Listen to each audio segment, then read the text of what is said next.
Speaker of the National Assembly,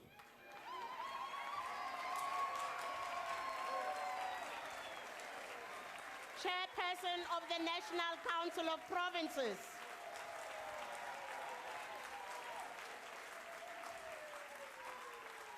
President of the Republic of South Africa,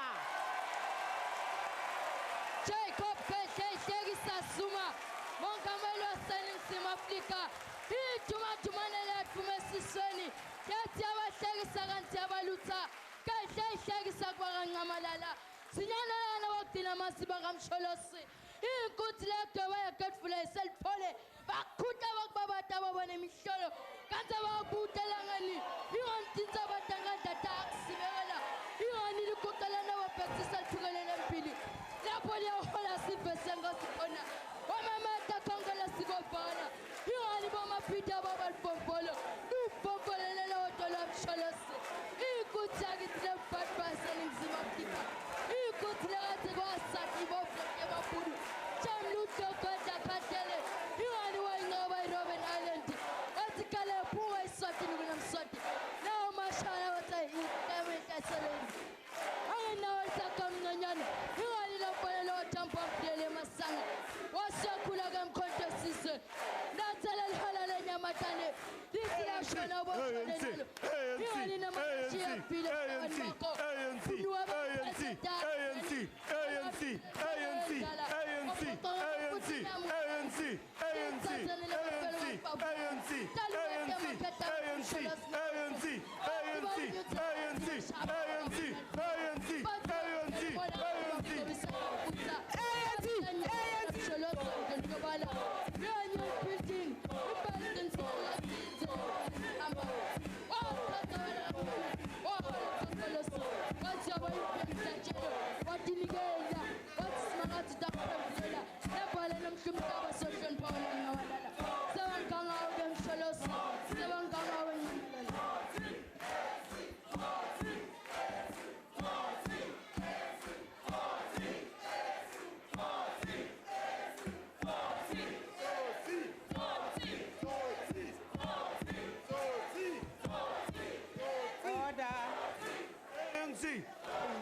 honorable members.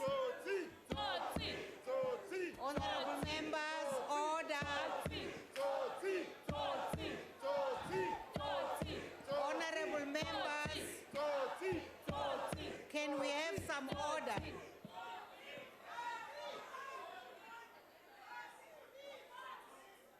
Honorable members, there will now be an opportunity for silent prayer or meditation.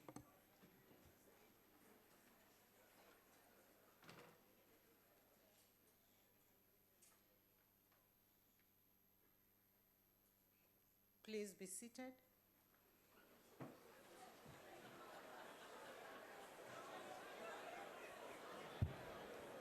Honorable Speaker Madam Speaker. House Chair, Speaker and Chairperson, may I please draw your attention? I'm raising in terms of the Constitution to seek your protection and the protection of the Constitution.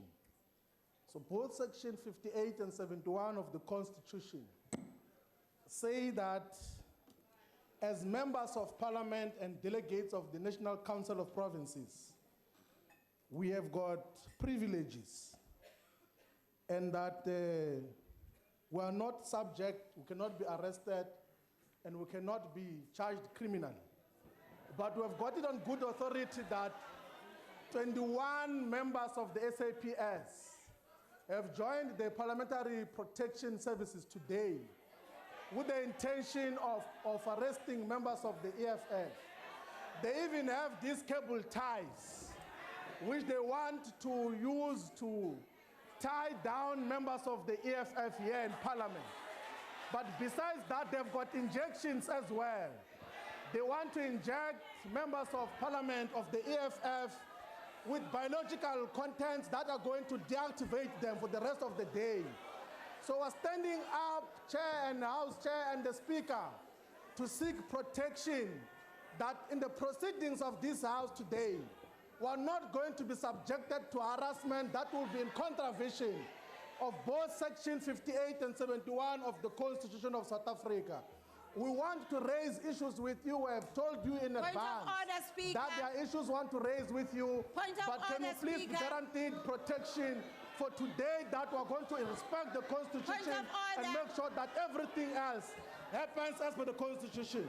Up to you, Speaker and Chairperson. I'd like to recognize the honorable member raising a point of order.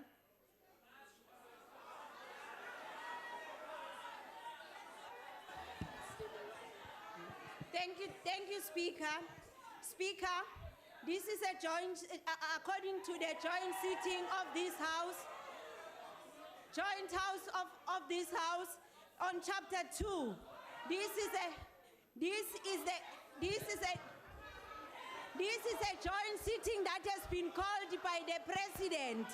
The President to deliver the annual or special address to Parliament. Another thing, Speaker, that honorable member was not recognized. Thank you. Yes, honorable member.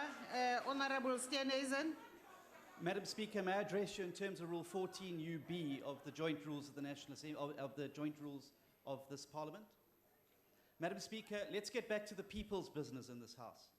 Madam Speaker, I would like, as this is the first sitting of this House since the tragedy of Edemene, of the Edemene 94, who we recognize today as the greatest human tragedy in this country since Marikana, that I believe it would be appropriate for this House to mark this occasion and this tragedy and show some respect for those families and those members who lost their lives in this massive tragedy. On a point of order, Speaker. By allowing this House to make On a point of order, to Speaker. take a moment of silence. Point of order, Speaker.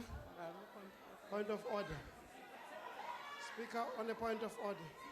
Yes, Honorable Bongo. What's the point of... But Honorable Bongo, let me finish listening to this point of order, then I'll take you. Okay. Go on, Honorable Steenhuisen. The request is that we believe it would be appropriate for this House to recognize this tragedy and suffering, to mark it with a moment of silence, and to reflect that, on the fact that it must never happen in South Africa again. I believe it would be appropriate, and I'm requesting you, Madam Speaker, to allow us this opportunity to do so. Honorable Bongo, what is the point of order you want to raise? Thank you, Honorable Speaker. Honorable Speaker, this is a joint sitting convened by the President in terms of rule number 42.1.5 of the Constitution, read with the joint rules, chapter 2, 17A, which simply means that the President may convene such a sitting in terms of the rules and the Constitution to address the sitting on a special business, which is the State of the Nation address. So in terms of this sitting convened by the President, there's no provision whatsoever that we may have to take any other item except the item that the President has called us here for in terms of the Constitution. Honorable members, I have taken your points of order, although it is quite unusual on this occasion for us to raise points the way we have, because we all know that according to this House's rules and the Constitution, the occasion of a joint sitting for purposes of receiving the President's State of the Nation address is a very specific and special one. On the issue raised by Honorable Steenhuisen, I want to say, Honorable Steenhuisen, I agree with you, but would like to suggest that we hold on that point until we start the debate next week.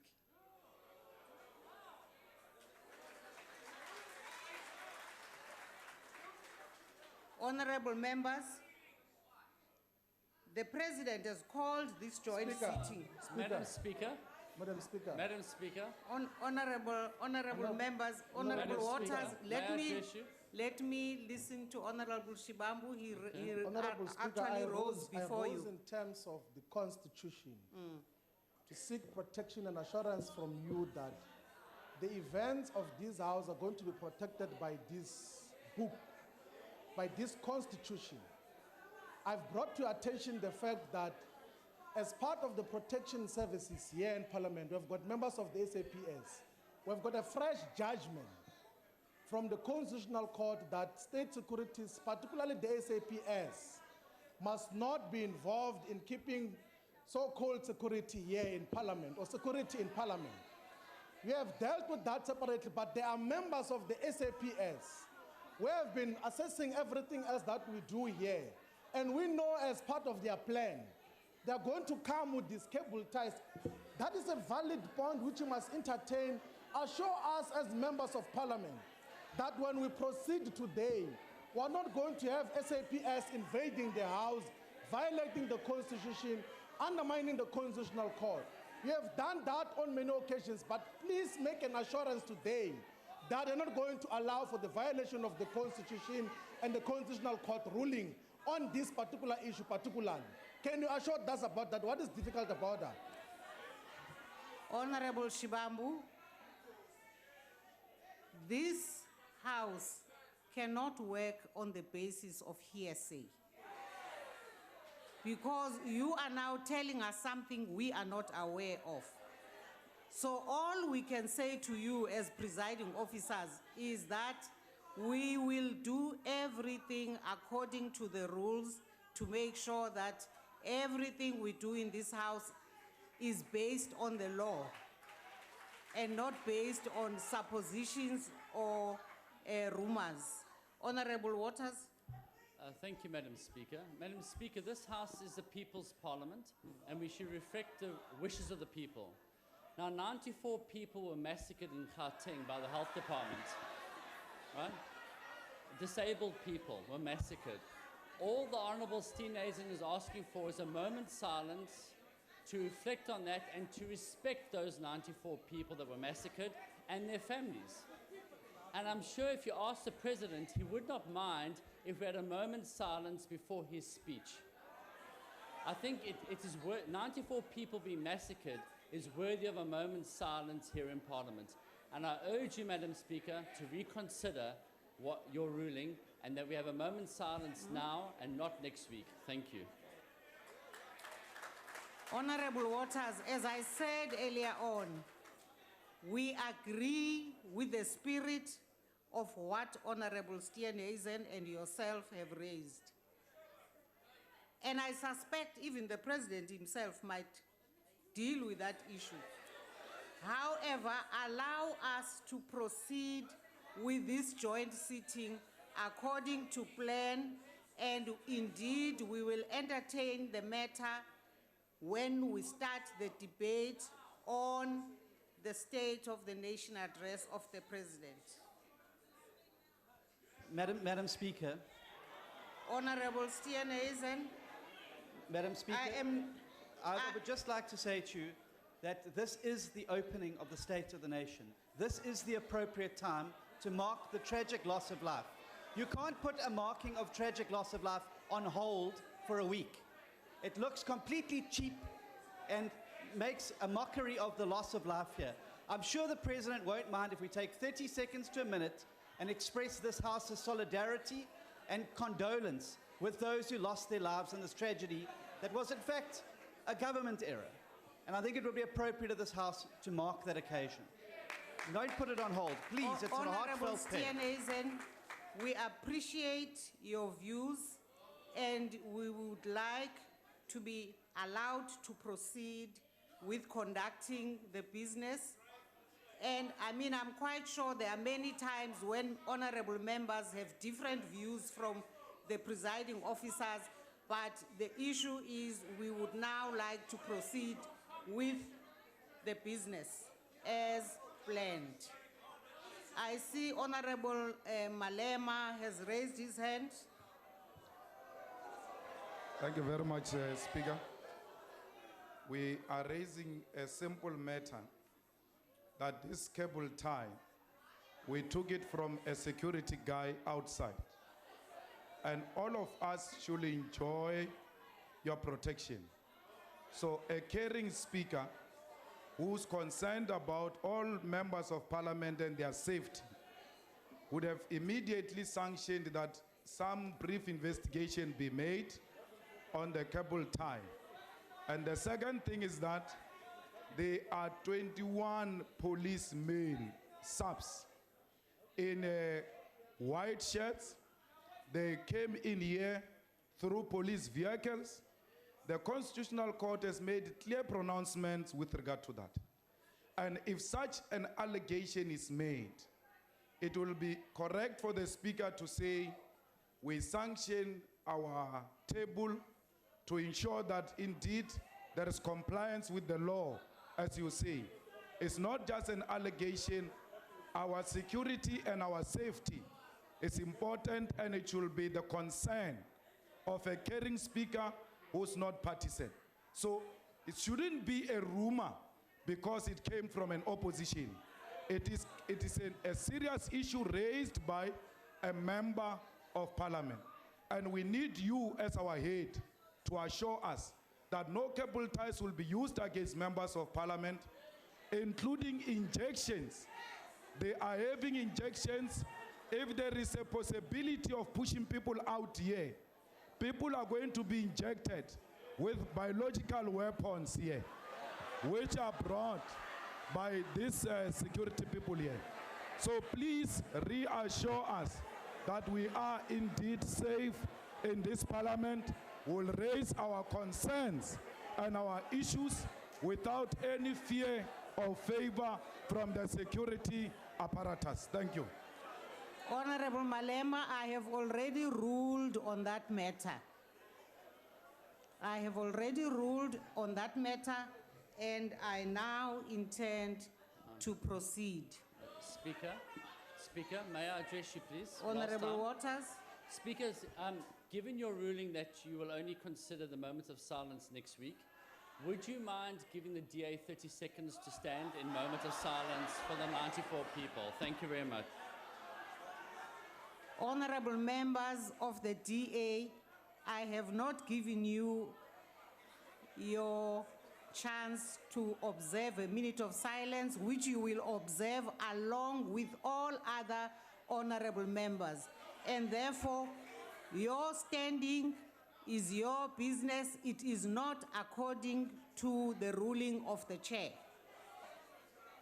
Honorable members, the President has called this joint sitting of the National Assembly and the National Council of Provinces in terms of Section 84(2)(d) of the Constitution of the Republic of South Africa, read with Joint Rules 7(1)(a) in order to deliver his State of the Nation address to Parliament.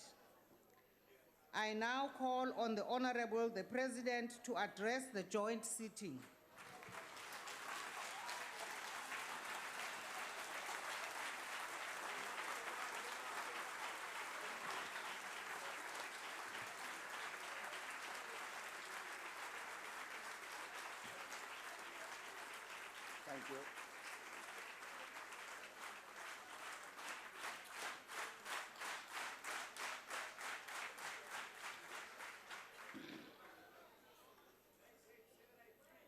Thank you.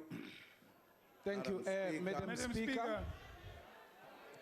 The Speaker of the National Assembly, of the NCOP. the Chairperson I rise in terms of the National Council of the Provinces, Joint Rules 14LA, Deputy Speaker 14S1, of the National 14UB, Assembly, and the Deputy read together with the Chairperson Constitution. Honorable President, of the NCOP. Honorable President, please take your seat. Honorable Gardi. Sit down, President. No. Honorable Gardi, Thank you are on a point of order. What is your point of order? Read together, Madam Speaker and Madam Chairperson of the NCOP. Madam Speaker. Madam I rise Speaker, in terms of the on a Joint point of Rules order, please. 14LA, On a point of order, please. 14S1, No.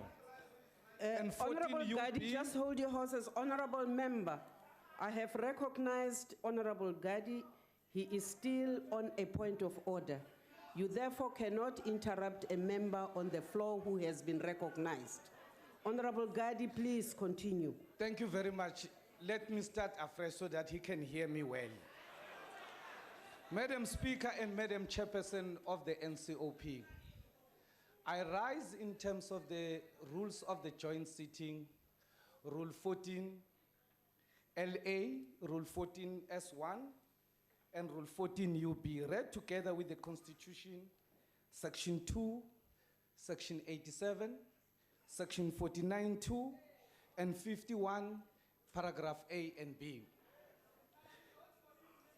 Read together with the judgment of the Constitutional Court on the 31st of March 2016, which held that the failure by the National Assembly to hold the President accountable by ensuring that he complies with the remedial action taken against him Honorable is Bongo, take your seat. inconsistent This member is on the floor. with its Take your seat. obligations.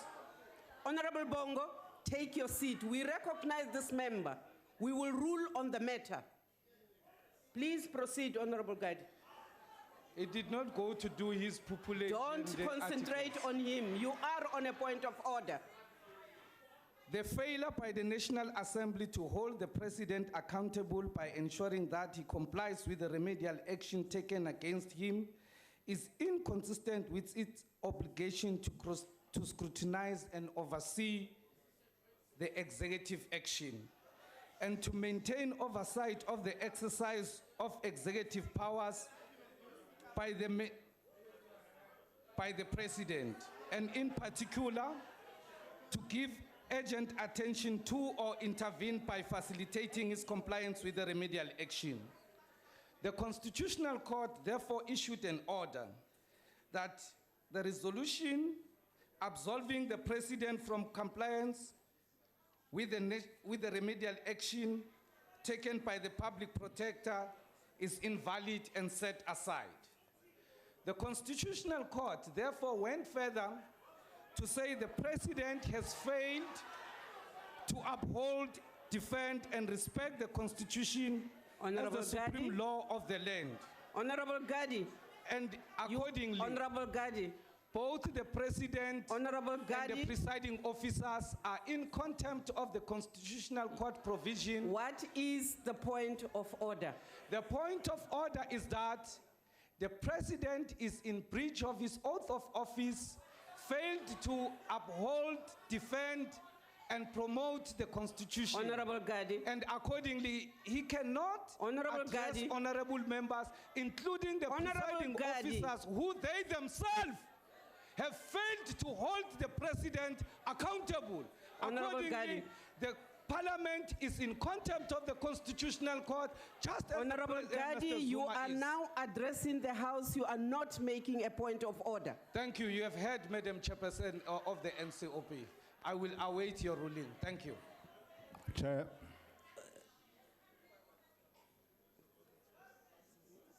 Honorable Chief Whip of the Majority.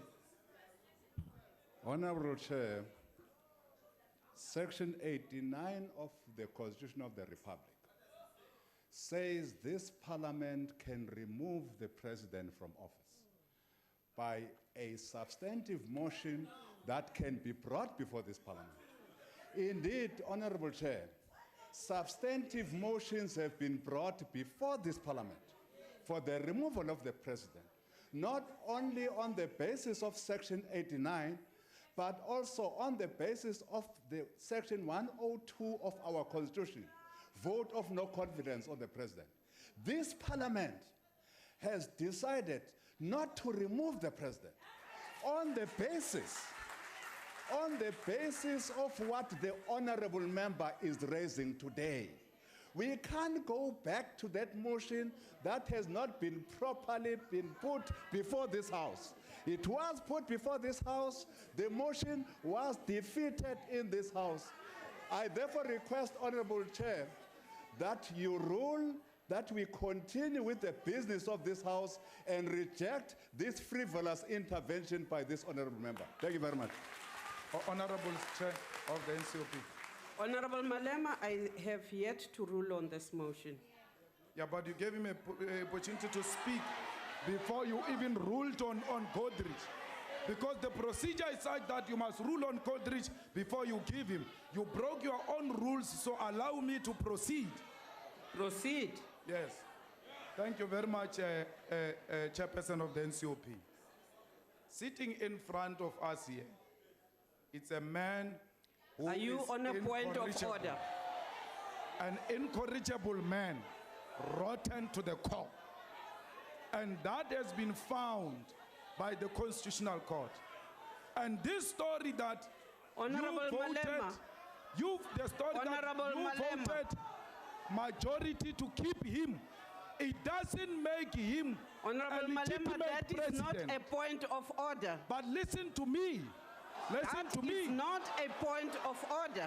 But listen to me, Chairperson of the NCOP. Yes, but that is not a point of order. You What was- stood what on a was- point of order. What was Jackson's point? What was Jackson's point?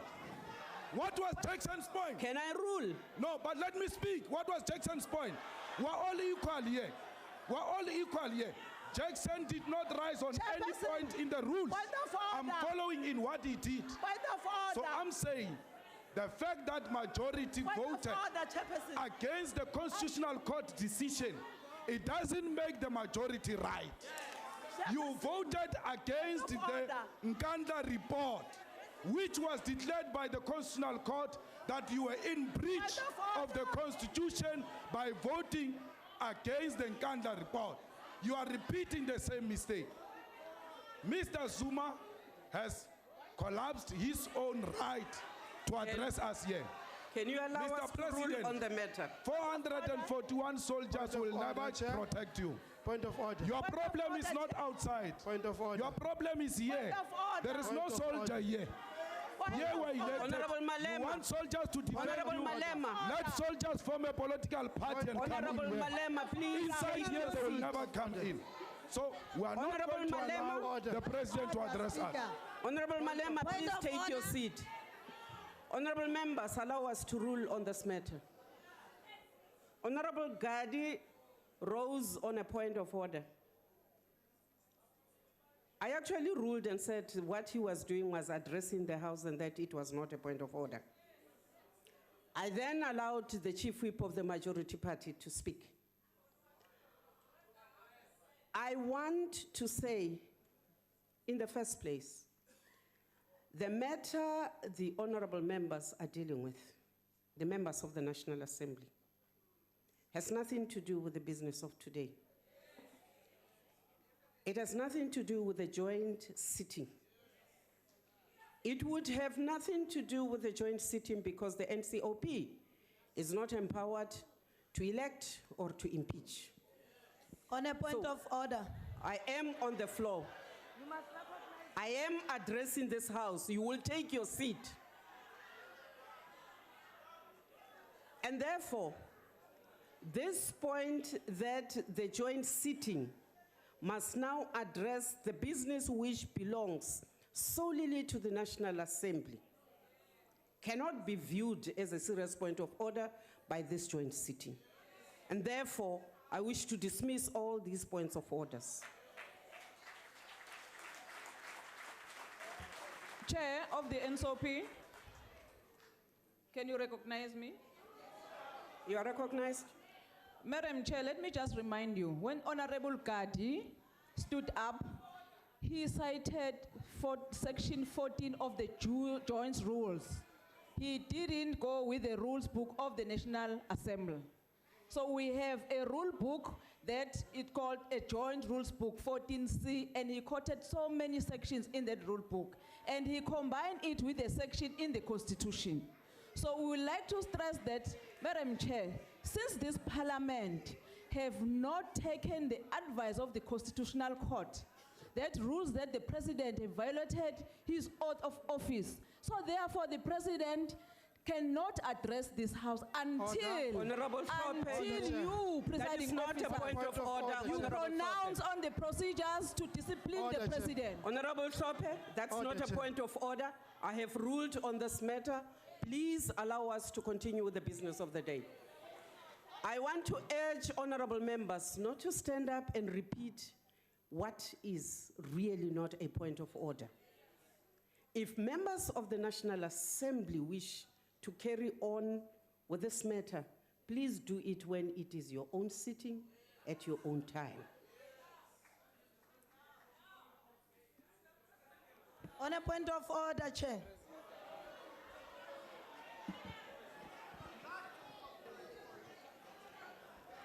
You are on a point of order, Honorable Mukwili. Ke a leboga modulasetilo.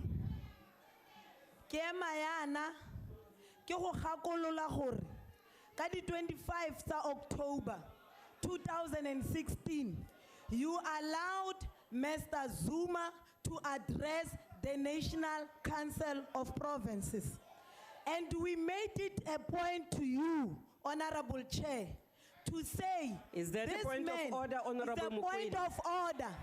That is not a point of order. What you replied on, you said this is not the business of the NCOP. Yes. Let me remind you that Parliament is made up of two houses, meaning the NA and the National Council of Honorable Provinces. Mukwili, please take your seat. That's not a point of order. It's a point of order. Listen to what I'm saying. That You is not even a point allowed of him order. to speak. Please take so we your are not seat. going to allow this man to address us. He's Honorable not honorable. Mukwili, I've take taken your seat. my oath. That is not a point of order. Honorable members, the business of the National Assembly and the business of the NCOP and the mandates as per the Constitution that you are so... Chairperson of the NCOP. I am speaking. Please take your seat.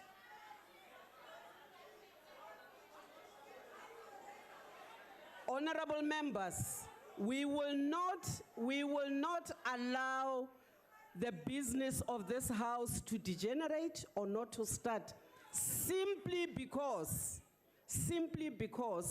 you are raising issues which purportedly are points of orders which are not points of orders in this sitting. I would want to ask the President to continue. Chairperson of the NCOP. Honorable Speaker, I have respectfully been trying to get your attention, and we're standing up in a point of order. My leader has been standing up right from the beginning, even before you recognized Honorable Gadi. And therefore I'm asking you, in terms of Rule 14S, you have to recognize my leader on his point of order.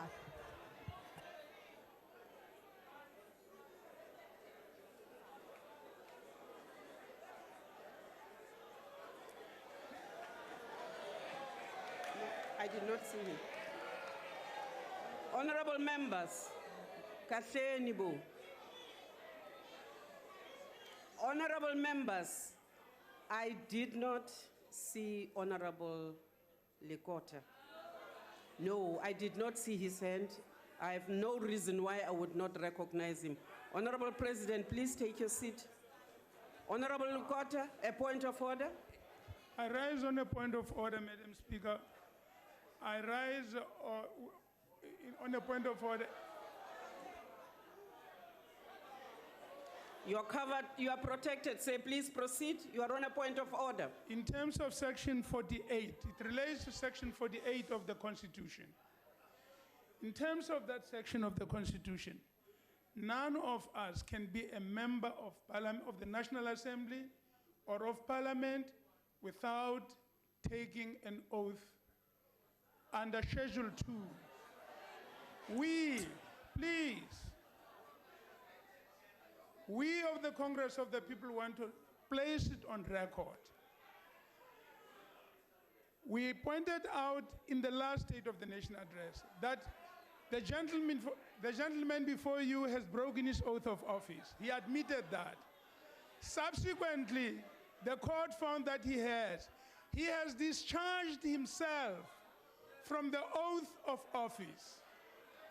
He can't be a member of Parliament when he has discharged himself. Honorable Section 48 requires that.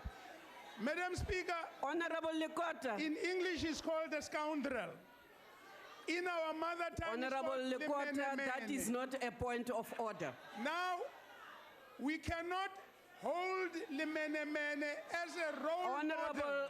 Lekota, That the youth that is of our not a country point of order. Must follow, Please must take your emulate. seat. Therefore, we cannot become part of a Honorable process. Lekota, that's not a You point are of order. No, we have not broken our oath of office. Now you want That's to, not a point of to order. make us Please take your complicit seat. in the breaking of our office, oath of office. We have not broken Please ours. He take your broke seat. his. He broke his oath of office. We did not break our oath of office. So we can't. Honorable Lekota, Yes. please take your seat. That's not a point of order. Honorable members, we have ruled on this matter.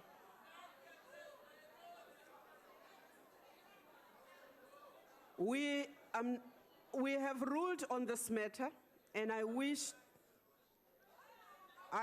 to reiterate that we must allow the President to continue with his speech. You have been putting matters, you have been addressing the House, not on points of orders. But we now wish to proceed with the business of the day. Honorable President, please proceed.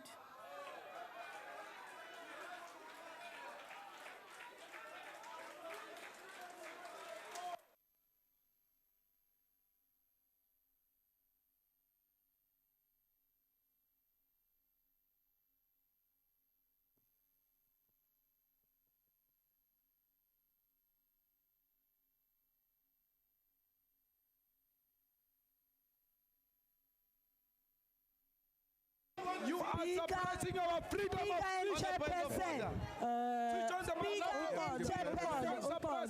Please. Cyril Ramaphosa, Speaker. former President Thabo On a Mbeki, point of House order. Chairperson. Chair. Chief Justice Chair. Mogoeng, Speaker. House Chairperson on a point Chair. and all esteemed members Chair. of the House Chairperson judiciary, on a point of order. Please recognize us. members, ministers, On a point of order. On and a point deputy of ministers, order. National Chair, please recognize us. premiers, Chairperson of the and NCOP. speakers of Can you please recognize us? Provincial legislature. Chairperson of the NCOP, you Within the cannot rules. allow a Chairperson situation of to SADC. continue like this. It's within It's the out of rules. The heads order. of You have to Chapter listen to 9 us. institutions, You must give us an opportunity to speak here. chairperson of the Honorable National Madam, Council we're not hired Just because you are standing for Traditional president of the leaders. ANC, Now you are speaker. avoiding things Speaker. here. President Please, of Point of can you order. recognize us? Hey. the judiciary, Honorable and all Please. Honorable You are no longer Hey. You want to be president. You are Honorable disrupting member. your Not a own prison here and be proceedings. addressed like Order. you have broken You the are law. disrupting your own proceedings. This is not a cell. This Members is not a prison. You are diplomatic We disrupting can't be addressed like criminals. Honorable We are not in a President, prison or a You must give us rehabilitation chance center. to chairperson of Please the allow NCOP. us to just focus on how to Thank you. calm Sit these down, honorable Zuma, members please. down. Sit down. Honorable members, we have been patient with you. We have been trying to give you an opportunity to express yourselves, but we believe that in actual fact, the freedom of expression of the members of this honorable house is definitely being abused by yourselves. Because all honorable members who are here in this house have come to listen to the State of the Nation address. South Africans are here But how do you in the abuse the gallery. freedom South of speech Africans before are winning? sitting at home, waiting eagerly to listen to the State of the Nation address. We would like to assure you, honorable members, that we will respect your freedom of speech, Please do. your freedom to raise points of orders, But we are not going to allow you to obstruct the business of the House and to continue to abuse all of us on the basis that you have a right to raise points of orders. So we would like to say to yourselves, Honorable Shibamu, that we're not going to sit here the whole night listening to you raising points of orders, But the rules allow us which we have ruled. We have ruled upon the issues you've been raising. But you have not heard me. We when I said I'm have raising the ruled, first time. and we are not intending to waste endless time because you have a right to raise a point of order. Honorable Speaker, there is nowhere in this rule book where it's allowed that you will refuse a point of order that is raised by Honorable legitimately Shibambo, elected you have members of not been Parliament. recognized. Please take your seat. I'm raising to be recognized on a point of order. Or House We have Chairperson. listened to numerous It's points allowed of in orders terms from of you. Rule 14S and 14U of the joint rules. Please recognize me on a point of order. Honorable Shibambo, please take your seat. And you're going to recognize me after I sit down. Honorable Shibambo, please take your seat. But I'm pleading with you that when I sit down, you're going to recognize me because I'm doing a legal and legitimate and constitutional practice of raising a point of order in terms of these rules. Honorable Can you please Shibambo, allow me take to your do seat. that? Sir, you raised your hand. No, but Honorable Chairperson of the NCOP, our Chief Whip raised his hand before the leader of the DA. The least you can do is to give him an opportunity to speak and then make a ruling. What type of criteria is this? Give him chance to speak. Let us not have an attitude Honorable against Malema, members of Parliament. nobody recognized you, nobody gave you the space. But let's Please give take the your Chief seat. Whip of the EFF an opportunity to speak. Honorable he raised his hand. Malema, take your seat. There is an honorable member who is on the floor. Please proceed. Speaker and Chairperson, I rise on Rule 14B. First of all, and this is absolutely critical, we saw earlier on today army members even here in the precinct. Hold on. The fact of the matter is that the Constitution has been violated, which is something even P.W. Botha would have been proud of. The leader of the ANC who is here has violated the Constitution. What doesn't change is the fact that South Africans voted for him. We are not here tonight to debate that question. What we are here tonight to debate is the people of South Africa and the fact that many don't have work. Can I request and prevail that we proceed on this matter so that we can talk about the people's business and the South Africans who are left behind while we have this discussion? Can I request that we debate that, please? Thank you, sir. On a point of order. You rose on Joint Rule 14B. 14U.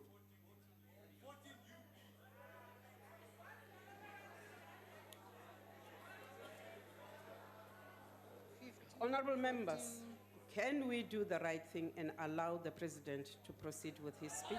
I don't want to interrupt the president. Honorable Chair. members, I've been raising my hand here. Honorable members, I've been doing the honorable thing, Chair. We have had points of orders which we have ruled for the on. first time. I'm speaking for the first Honorable time. members, you will not hold this sitting to ransom. I'm not trying to do we that, We want Chair. to continue with the business Can of you the just day. hear me out, Please take your seat. Honorable House Chairperson, I'm rising on a point of order. It has nothing to do with what has been said. What is your point of order? Thank you very much. First of all, those two people there at the door don't belong in the house. Those two people there must leave the house. Give that order.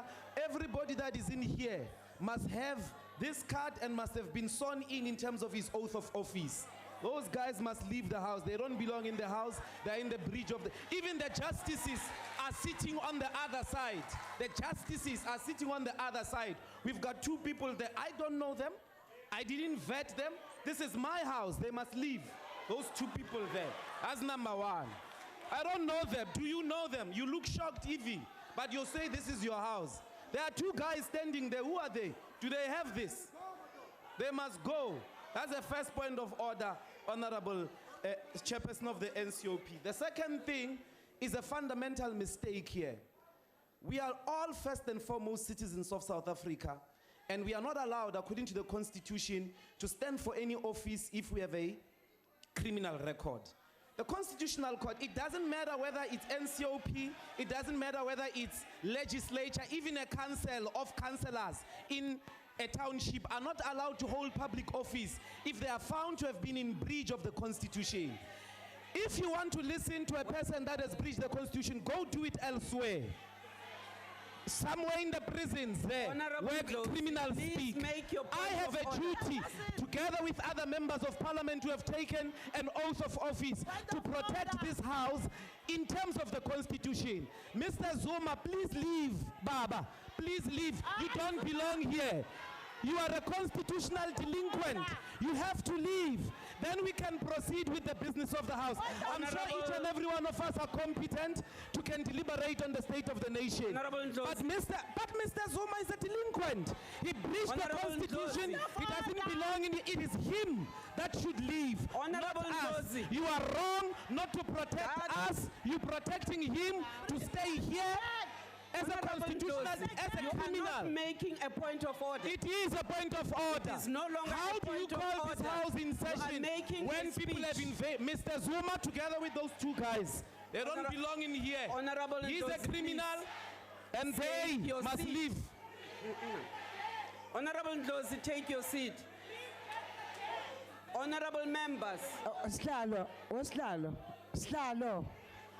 oka NCP. I want to rule on this matter. Why mangabe umuntu ephakamisa isandla ehlonipha ningamvumeli?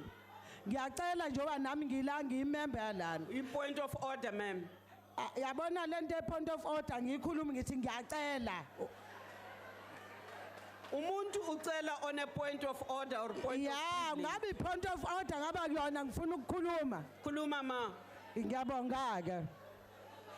Sihlalo lapho ngaphambili ngiyanibingelela enyakeni omusha nobabili. Kunento ebhlungu la. Kufuka kuthiwa la njoba sila sizosebenzela abantu base South Africa. Akushiwo la ukuthi sizosebenzela abantu esibathanda nesingabafuni. Ngifuna ukwazi ukuthi njoba uhlezi lapho ngaphambili yini ukuthi masingena nikwazi usibona ukuthi sizolwa sibe singalo. Why nina nibona sangathi thina umangamela simthande? Ngishiso yini na? Ngisho ukuthi kuyimanje umangameli niyamazi kunamacala. Kodwa manje nibhizi niyamfikela. That is not a point of order. Ahambe ohlala ekhaya. That's not a point of order. Please take your seat. And please take your seat. We are sick and tired in the Please take your seat. That's not a point of order. Honorable members. Honorable member, please take your seat. Please take your seat. Please take your seat. Please take your seat.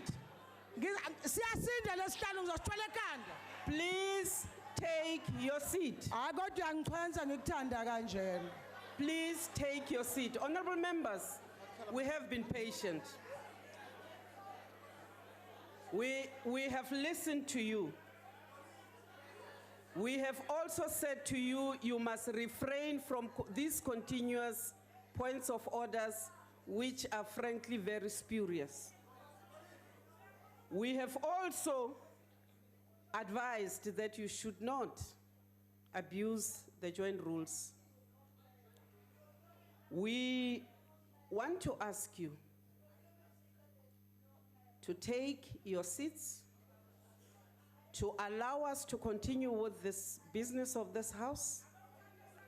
Or if honorable members are really not interested in the business of the day, please leave this house. No. I will not recognize any other point of order. Police. I will not recognize any point of order. You are making a terrible mistake. You are making a terrible mistake. Honorable member, take your seat or leave this house. The glue that binds the people of this country. Honorable member, take your seat or leave this house. Honorable Chairperson, you are out of order yourself.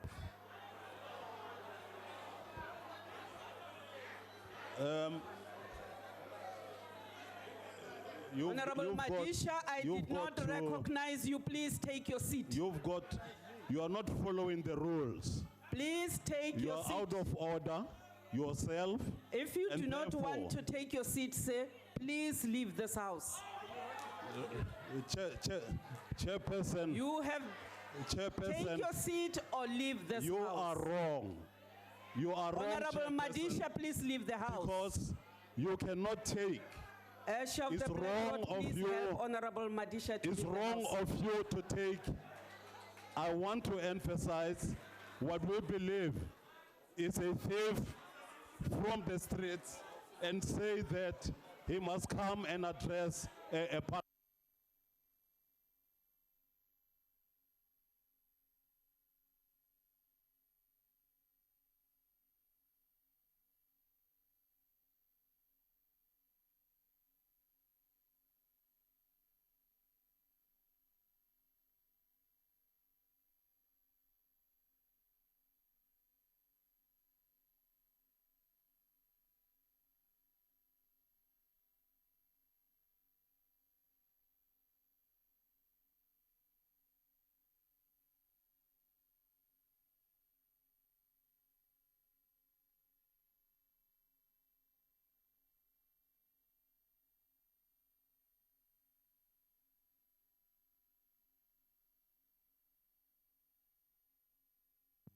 Honorable members, I have asked Honorable Madisha to leave the house.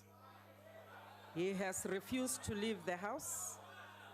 I am therefore calling on the protection services of Parliament to help Honorable Madisha to leave this house.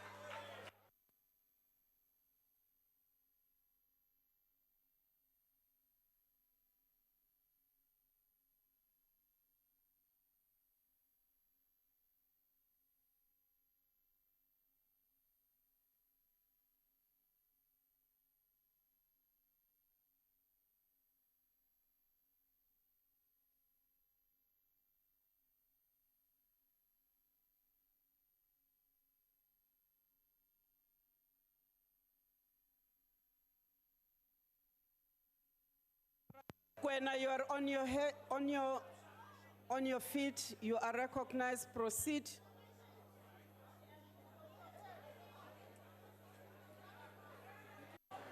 Thanks, Chair. Yeah, just to reiterate, Chair, we've just seen that cable again now. So we need a clear undertaking from yourselves that this is not going to happen. We've just seen that cable. On a second point of order, Chair, I think the point that is being made here is that this entire gathering is unconstitutional because in the first place, it should not be addressed by someone who has flouted his own oath of office. Honorable that is the point that is being made here. The entire gathering here is unconstitutional. But can you please at least rule on the issue of the cable so that we can deal with that? Please, ma'am, we're asking you. The Speaker has ruled on the first point you raised. It's not, but the cable came inside here. The cable was in here just now. Honorable Mukwena. Can you please rule? The Speaker has ruled on that first point. Your second point is not a point of order. In here just now. Please take your seat. Point of order. Please tell us that there will not be any cables used on anybody or any injections. We need a ruling from you. And you must be specific.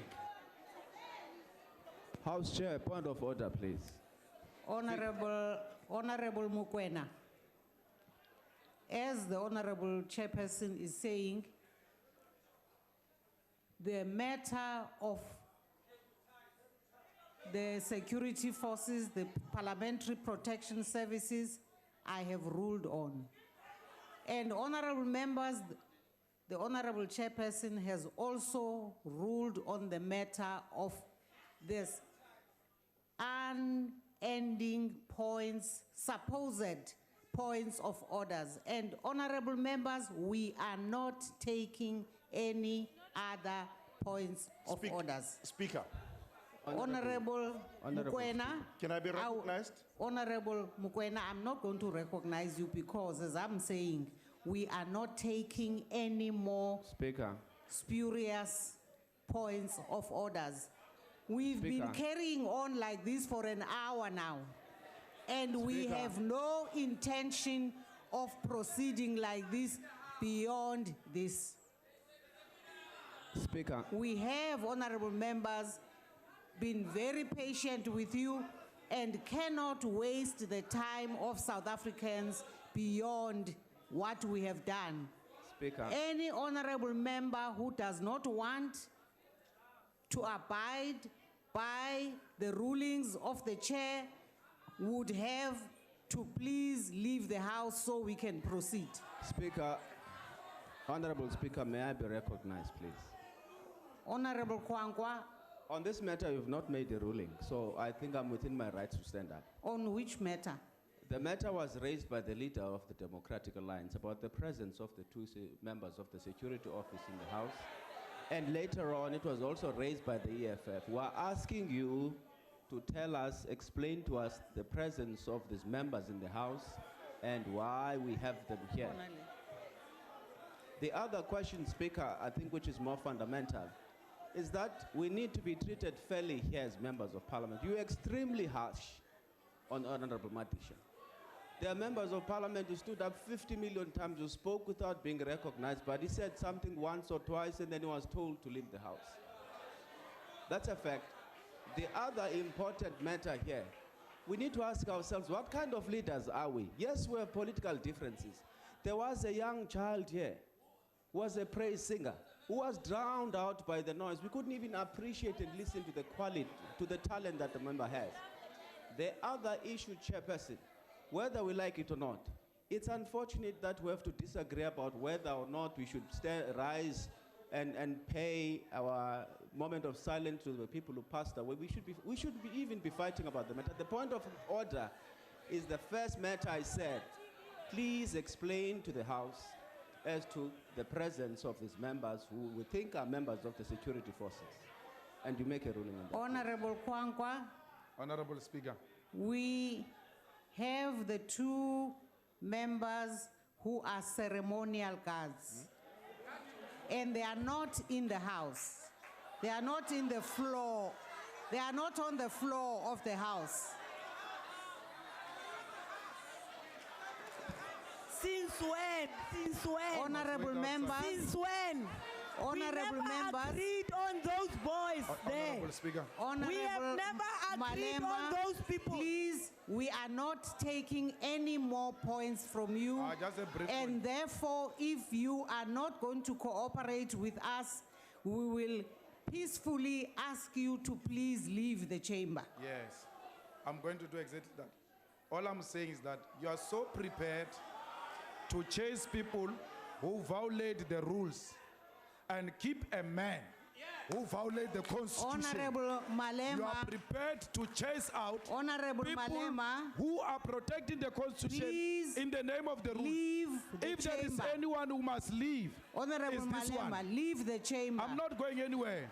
I'm elected here. We will assist you to go. Wait. We will assist Let me you tell to you, go. wait. Because That's what one thing exactly we would like you to assist That's us. what, You. That's You exactly speak what very made you nice. not to be a candidate of the Women's League. Exactly that. Your conduct has failed you to be a candidate for president because you are irrational, you are impatient, you are partisan. Even your own people have dumped you. After they told you you are their candidate, you went home to do telling ancestors you are going to be a president. After that, they dumped you because of this conduct. Exactly this conduct.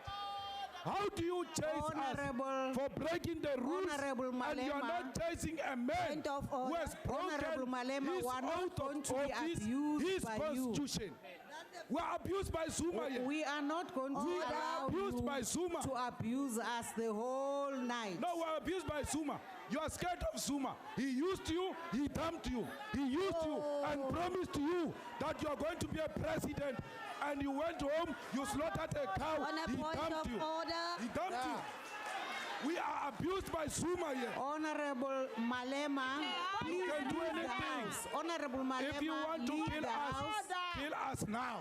May I You ask can call soldiers to come and kill us Sergeant now. at arms to please escort Honorable Call Malema soldiers out to come of the and kill house. us now. Speaker. We are not going to be addressed by criminals. Go and address prisoners, not members of parliament. Back to me, Bloody London. Kruku Gwen. Uyasebenzela imali yaseLondon. Zuma ke le code lama.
Tata Nanti Kesh.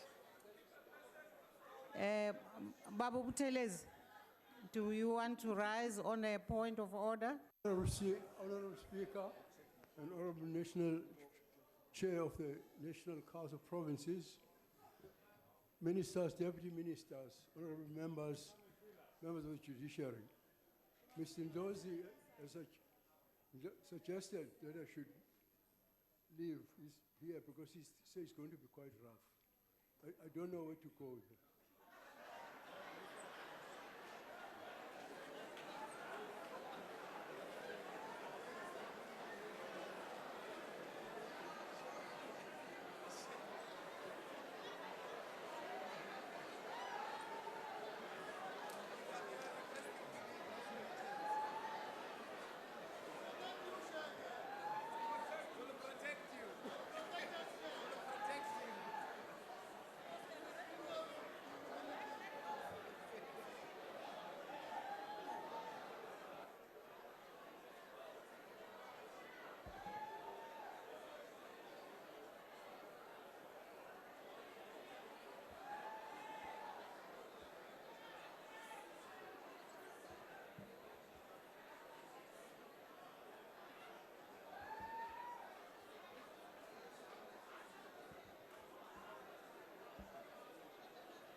Honorable members, Honorable Babu Butelezi, sicela uhlale phansi baba.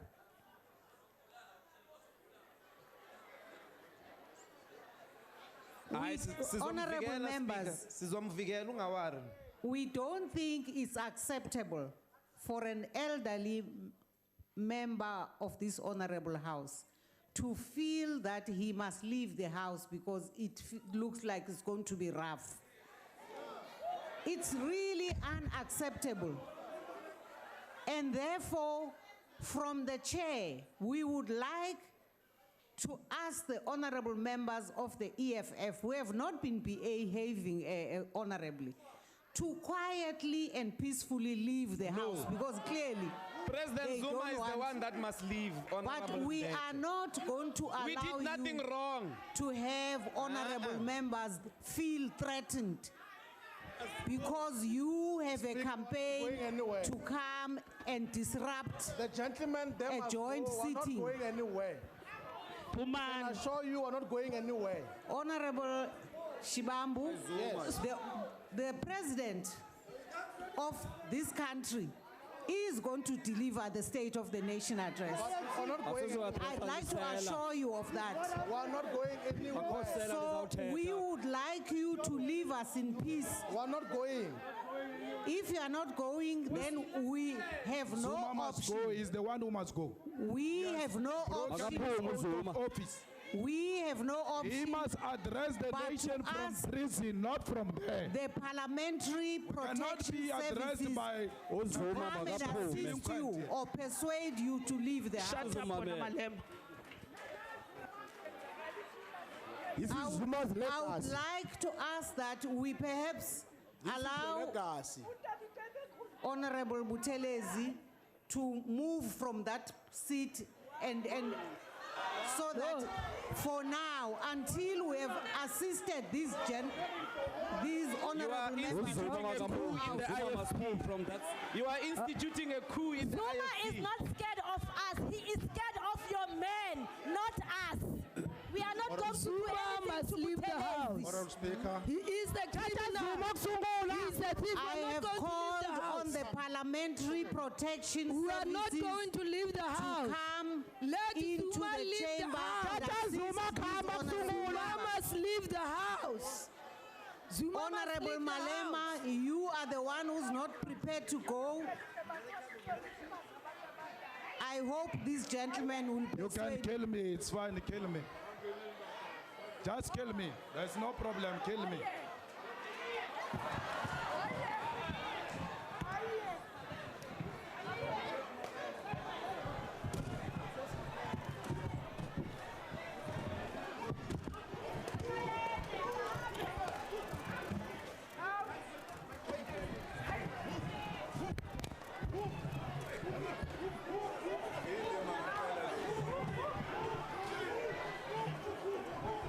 Yeah. We see honorable members using their heads to harm others.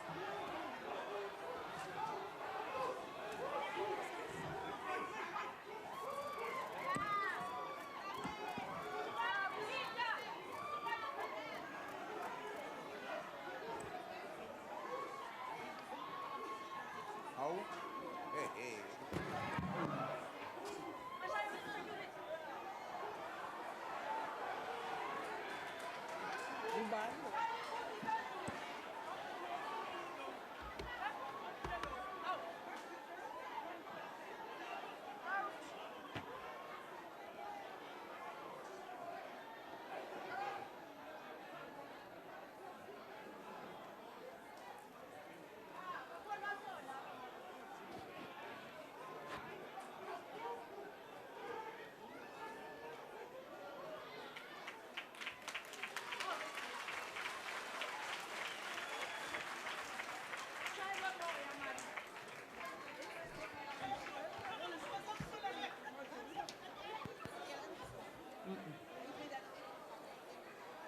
Order, honorable members, can we now settle down so that we can proceed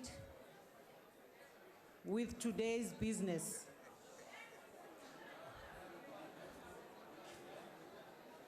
We would like to apologize to our guests for this kind of drama that in recent times has become the hallmark of how we deal with one another when we differ.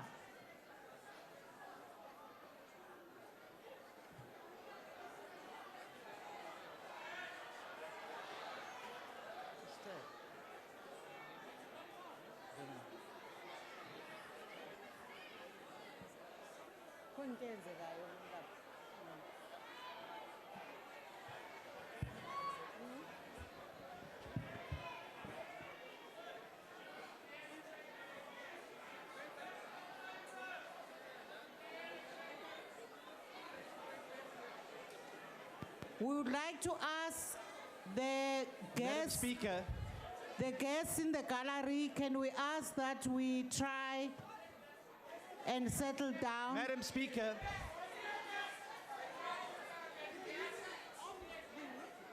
Honorable Steenhuisen. Madam Speaker, I'd like to take a point of privilege, if I may.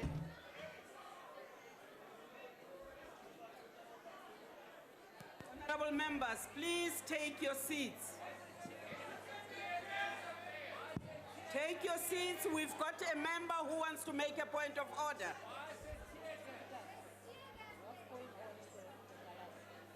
I want to recognize Honorable Steenhuisen. Honorable members, in that corner, take your seats.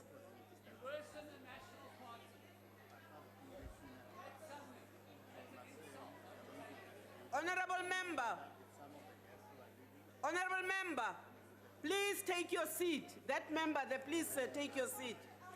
Honorable Steenhuisen, you are recognized. I'd like to take a point of privilege, if I may, and it relates to the parliamentary precinct. Madam House Chair, you were in a meeting and the Speaker with various party representatives this week around the deployment of the security services on this precinct. As we speak, there are military personnel with R4 rifles and sidearms on the parliamentary precinct in combat fatigues. There are riot police lining the streets outside and on the precinct right outside this building. Our guests that have been invited to Parliament have been gassed with some form of tear gas. Madam House Chair, Madam Speaker, no democracy should have to witness what we're witnessing in this House. This man has broken South Africa. You are breaking Parliament. No. On a point of order. Hey, no, fuck you, man. This is a complete disgrace. Those scenes witnesses, no South African should have to witness. You can't tolerate this racist. Rubbish, man. We are taking a point. You can't tolerate this racist from you. We can't tolerate this racist from you, Steenhuisen. Never. That man has broken South Africa and you have broken this Parliament. On the point of order. Honorable members. Yes, we're tired of you. Honorable members. Honorable members. Bloody racist! Can we have some order? Can I respond? Racist remark from Honorable members. I want to make your life. Honorable members, please take your seats. Speaker, can I just address you? Honorable Maimane, please take your seat. Can I address you? Honorable members. We are racist. Point of order, ML. Honorable members. Join your coalition. Honorable Maimane. Join your coalition. Please take your seat, Honorable Maimane. Racist. Order, sir. Racist. We cannot tolerate racist. Honorable members of the ANC, please take your seats. Son of Rupert. Honorable members, please take your seats. Point of order, sir. Speaker. Order, members. Order. Chair, can I address you? You will address me. I want to restore order in this bench. Honorable members. Honorable members. The members who are sitting in these front benches are leaders. Order. Point of order, sir. Order. Order.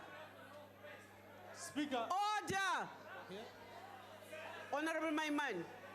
Yes, ma'am. If I can, Speaker, it's become quite clear. Firstly, the argument is simple. There's been the military here in the precinct, which is against what you agreed to us. You're chocolate! You're chocolate! Developed at the top. The president has broken the law.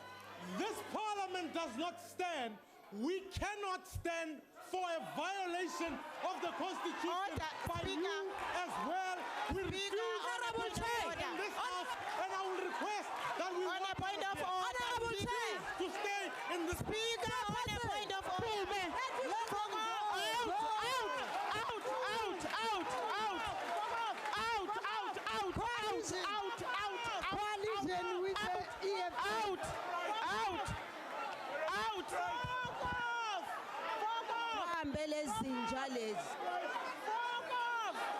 Racist and a sellout. No dogs here.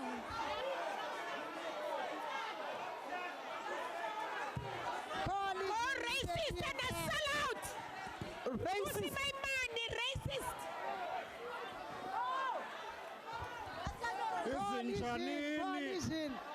The My man is son of crap. of dead people to campaign. You are using dead people to campaign. You are using the names of dead people to campaign. Dead people which you have killed. Dead people. You are using the names of dead people for politics. You are using the name of dead people for politics. You are very cheap. You are very cheap. You are using the names of dead people for politics. You are very cheap.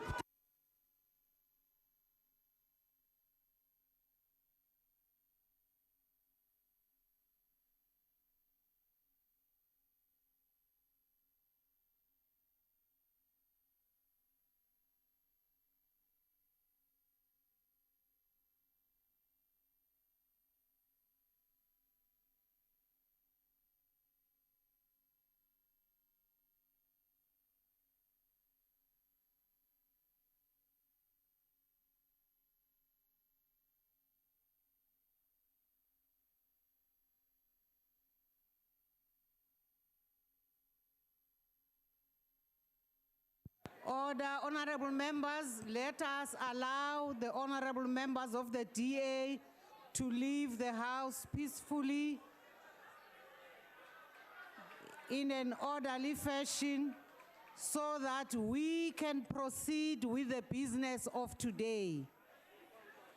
We also wish to say that it seems there were some problems up in the gallery and our guests were disturbed. We are told that there was also some pepper spray. We will investigate what exactly happened and who was responsible. And we will come back with a report. But we would like our guests to please settle down so that as soon as the honorable members that are leaving the house have left, we can now proceed.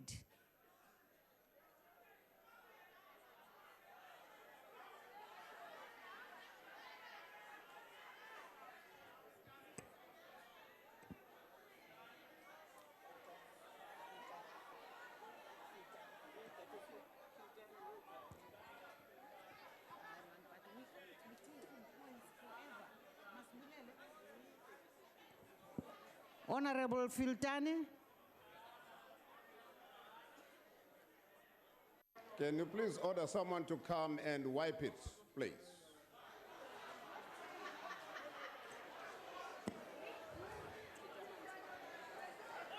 Okay, it seems the place is wet over there, and therefore, Secretary, can you please get the administrative staff to assist with that? Honorable member at the back.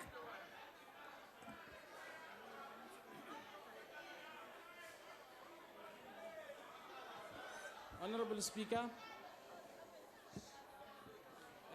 Honorable Speaker. Yes. May I proceed? Honorable Speaker, I want to put it on record that what had happened today is not democracy at all. And Honorable Speaker, before you chase us out also, I want to record that are we sacrificing all the principles we fought for because of the president? The whole confusion, the whole chaos in this parliament is caused by the honorable president, by not respecting the law. Honorable Tlowama, please. It's clear that you are taking us down the same road, and we've already said we have no longer got any time to listen to the same thing on which we have ruled. We have ruled on that matter, and please just settle down and listen to the address of the head of state. Honorable Speaker, Honorable Tlowama, it does not matter how much you disagree with a person. Accept that this is the head of state of South Africa at the moment. And we are going to have to give him an opportunity to address us. Yes, Please, Honorable Tlowama. Please take your seat. Take your seat. All I'm saying, Take your seat, Honorable Honorable Tlowama. Speaker, is that we should never sacrifice what we fought for just because we are afraid of the Honorable President. And it's my right as a citizen to stand up. Honorable Tlowama, take and your also seat. this House. It's not only your duty, Honorable Speaker. But Honorable Tlowama. I will leave. I will also leave. Please leave. I will also leave, Honorable President. I will leave. You can remain with your dishonest president.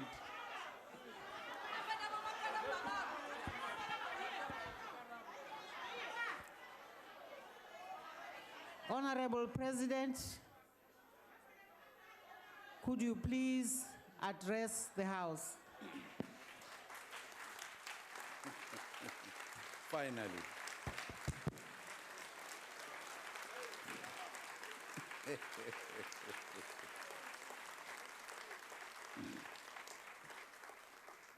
Thank you very much, Honorable Speaker.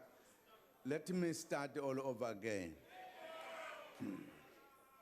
The Speaker of the National Assembly, the Chairperson of the National Council of Provinces, Deputy Speaker of the National Assembly and Deputy Chairperson of the NCOP, Deputy President Cyril Ramaphosa, former President Thabo Mbeki, Chief Justice Mogoeng, and all esteemed members of the judiciary, ministers and deputy ministers, premiers, and speakers of provincial legislatures, chairperson of SALGA, the heads of Chapter 9 institutions, chairperson of the National House of Traditional Leaders, the president of the Muslim Judicial Council, and all leaders of faith-based organizations, the former Speaker of the National Assembly, Dr. Frene Ginwala, veterans of the struggle for liberation, members of the Diplomatic Corps, fellow South Africans. Good evening, Sanbonani, Molweni, Dumelang, Khwenand, Lochani, Ripelile, Nimategwan.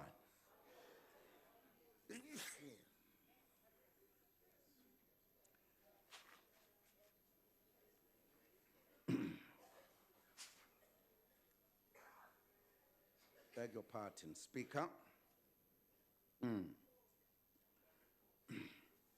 Ngiyabona ukuthi into ejikijele lapha nami ngifica manje.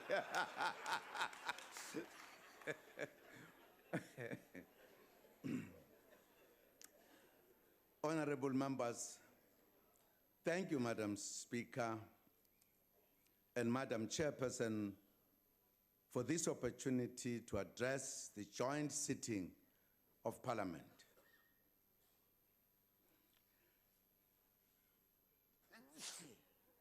Bakhona nabakhwehlelayo la. Ibatholile nabo.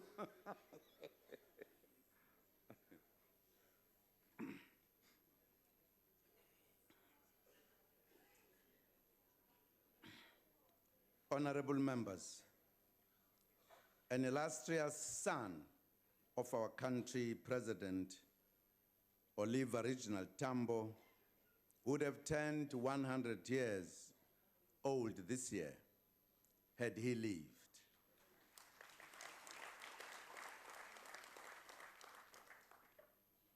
This selfless patriot spent his adult life to a tireless pursuit of the liberation of our country and its people. He left a lasting legacy for all South Africans, and not only for his organization, the ANC. In his honor, we have declared the year 2017 the year of our original Tambo.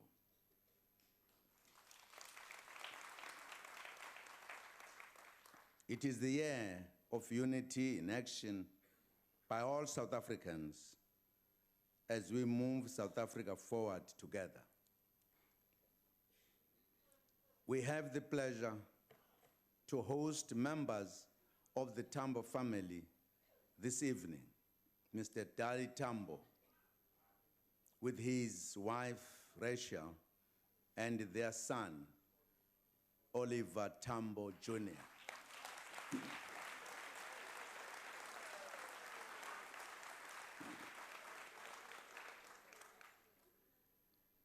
We also fondly remember Mama Africa, Miriam Makeba, who made history when she addressed the United Nations in 1963, appealing for action against the apartheid regime. We extend a warm welcome to her granddaughter, Zenzile Makeba Lee, and great-grandson, Lindelani.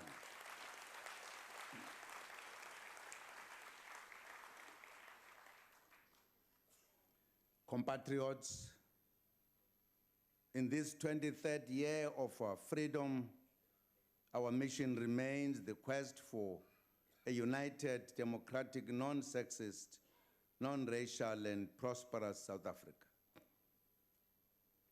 Guided by the National Development Plan, we are building a South Africa that must be free from poverty, inequality, and unemployment. While the global economic environment remains uncertain, indications are that we have entered a period of recovery. We anticipate an economic growth rate of 1.3% in 2017, following an estimated 0.5% in 2016. However, the economy is still not growing fast enough to create the jobs we need.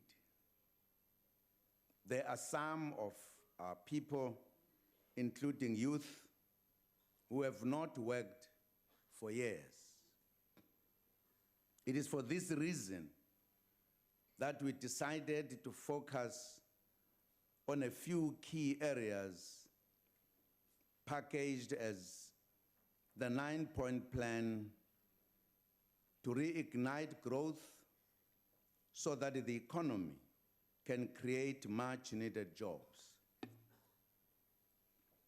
The focus areas include industrialization, mining, and beneficiation, agriculture and agro-processing, energy, SMMEs, managing workplace conflict, attracting investments, growing the ocean's economy, and tourism.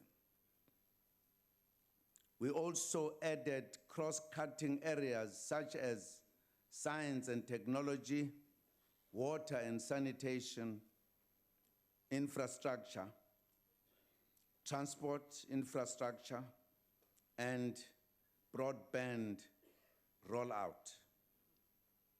I would like to provide a report back on the work done in some of these areas in the past year. The interaction that we started last year between government, business, and labor, known as the CEO initiative has been most fruitful, has been most helpful. We were able to address some domestic challenges together. We successfully avoided credit ratings downgrades, which would have had significant impact on our economy. Our labor market environment is also showing signs of stability due to cooperation by social partners.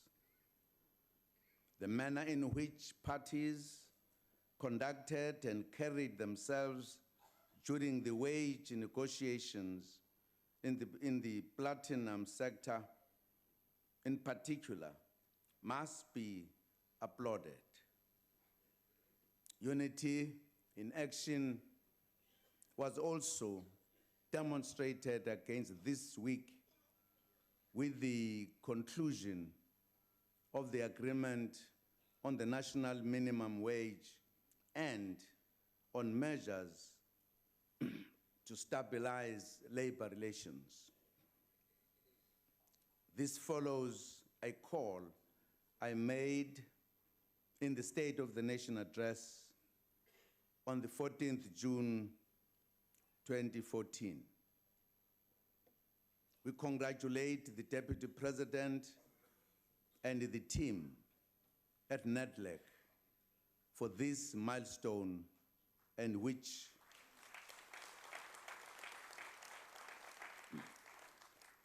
them well for work that still needs to be done.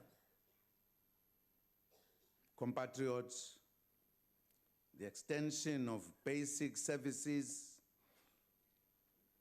to the people continued in the past year as we pursued a better life for all. To date, nearly 7 million households have been connected to the grid and now have the electricity.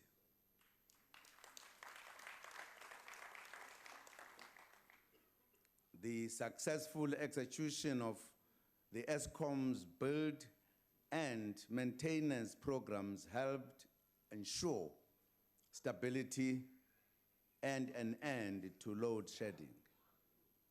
Work is continuing to ensure energy security. Renewable energy forms an important part of our energy mix, which also includes electricity generation from gas, nuclear, solar, wind, hydro, and coal. Government is committed to the overall Independent Power Producers Program, and we are expanding the program to other sources of energy, including coal and gas, in addition to renewable energy. ESCOM will sign the outstanding power purchase agreements for renewable energy in line with the procured rounds. Government is working hard to ensure reliable bulk water supply in the various areas of the country to support economic growth whilst increasing access to vulnerable and rural municipalities.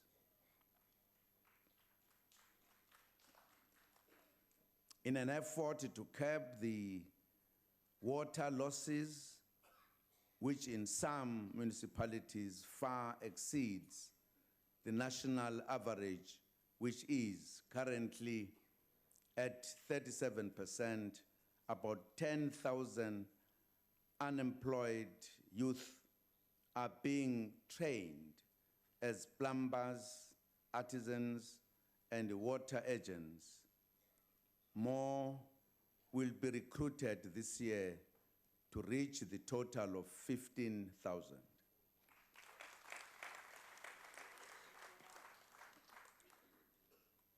We call upon municipalities to support the War on Leaks program.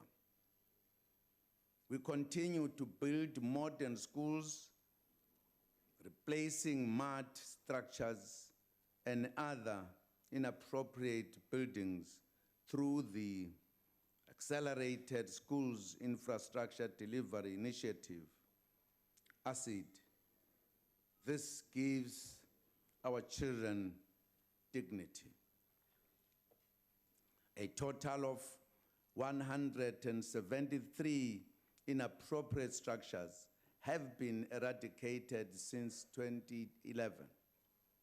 In total, 895 new schools now provide a conducive learning environment for our children.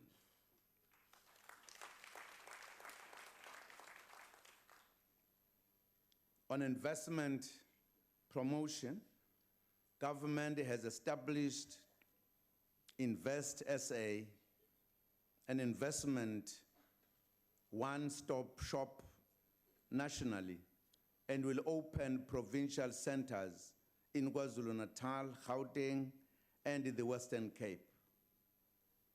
The message is clear to the affected government departments. There must be no undue delays and no unnecessary red tape. From issuing licenses to visas, we should make it easy to do business in South Africa.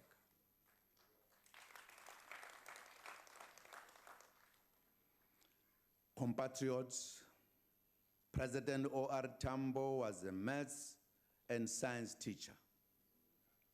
Government will thus prioritize maths and science more than ever before this year in his memory. We are encouraged by recent international test results. The results in the trends in international mathematics and science study and the Southern and Eastern Consortium for Monitoring Educational Quality show that the performance of South African learners is improving.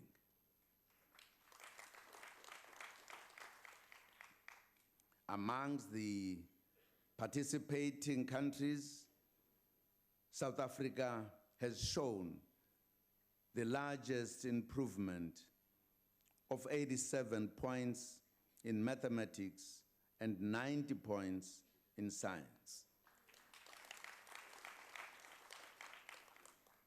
This is very encouraging, as we don't want our children to be left behind. Our investment in science and technology is yielding results.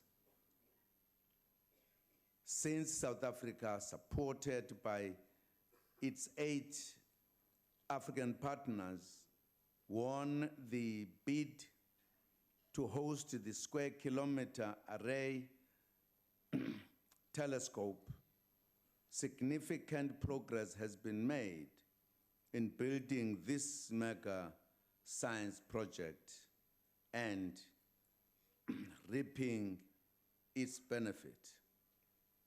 Together with its precursor, the Meerkat telescope, the SKA project continues to make important contributions to socio-economic development in South Africa. Working closely with the industry, the Department of Science and Technology is implementing a technology localization strategy. This has ensured that the 2 billion rand Meerkat telescope is constructed within 75% local content.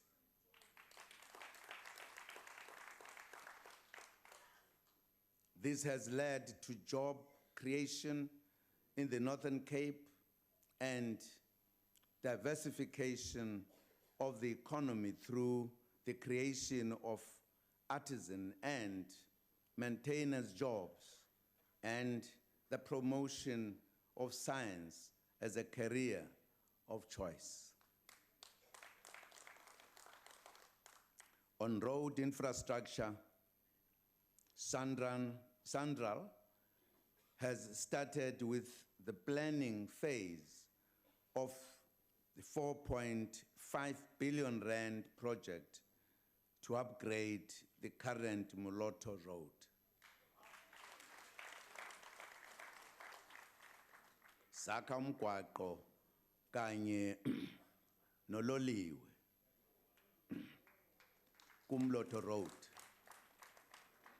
ukuze kuphephe izimpilo zabantu ngoba izingozi sezithathe imiphefumulo eminingi kuleya ndawo.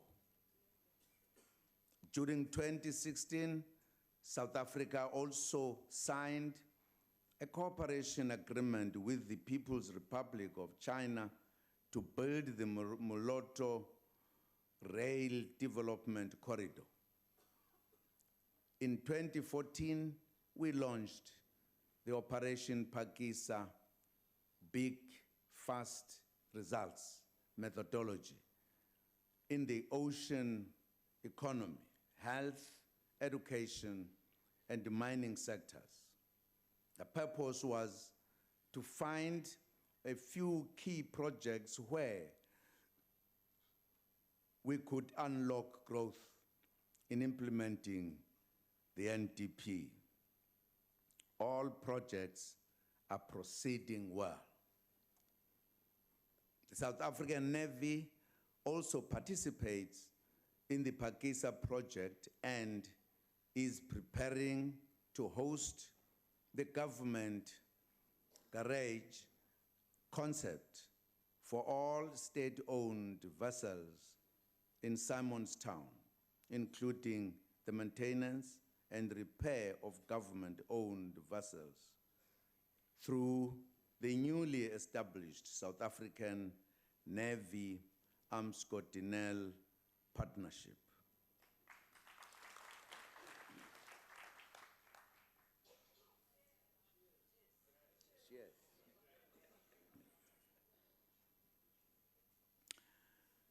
We had identified tourism as a key job driver. We are thus pleased that our tourist arrival numbers for the period January to November 2016 increased to 9 million, an increase of just over 1 million arrivals from 2015. This represents a 13% growth in tourism arrivals. Government runs effective poverty alleviation programs, such as the expanded public works program. In addition, social grants now reach close to 17 million people, mainly older persons and children. Many families would not be able to put food on the table if it were not for social grants.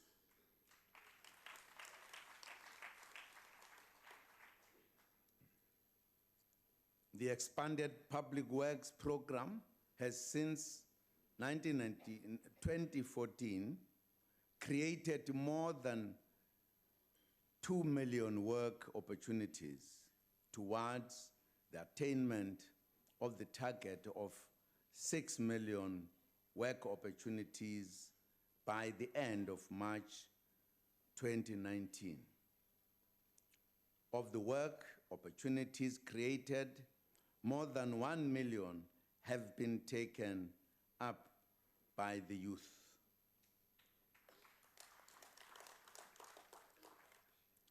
During 2015-2016, more than 61,000 work opportunities were created through the environmental programs such as working for water, working for wetlands, working on fire, and working for ecosystems. More than 60% of the beneficiaries were young people. Government working with society is fighting social ills that are tearing communities apart, such as drugs and substance abuse. From Soshanguve to Rosettenville or Kwamashu to the Cape Flats, communities are in difficulty because of the drugs. Other than law enforcement, the provision of treatment and prevention services is also critical. The Department of Social Development is building new public treatment centers in provinces where there are no such facilities. In the Northern Cape, Northwest, Limpopo, Free State, and the Eastern Cape.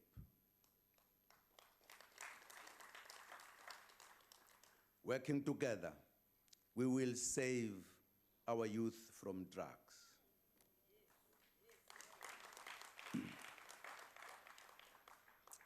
On health matters, the National Health Insurance is our flagship project that is aimed at moving South Africa towards universal health coverage. The NHI will be implemented in a 14-year period in 3 phases. We are in the midst of the first phase, which is the preparatory phase, which started in 2012. Compatriots, we are deeply distressed by the death of so many psychiatric patients in Gauteng. Mentally ill patients are some of the most vulnerable members of society who need protection from the state itself and society as a whole.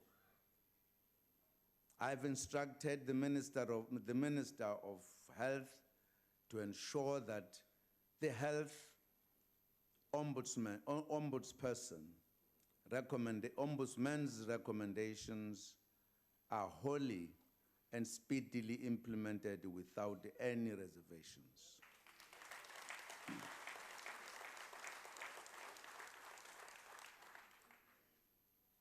We welcome the recommendation of the health ombudsperson that there is an urgent need to review the National Health Act of 2003 and the Mental Health Act of 2002 with a view that certain powers and functions revert back to the National Minister of Health.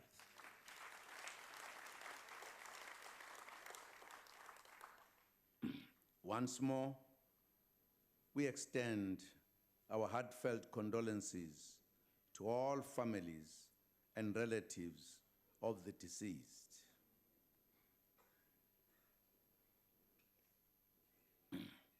Honorable members, government will provide support so that families do not face this burden alone.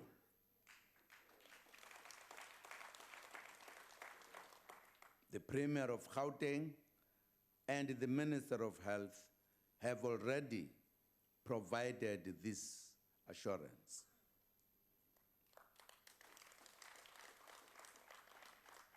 A lot more work has been done in the past year in implementing the 9-point plan and all our programs. Ministers will report further on the programs during the budget votes. Honorable members, I would now like to speak on our priorities for the year ahead. Political freedom alone is incomplete without economic emancipation.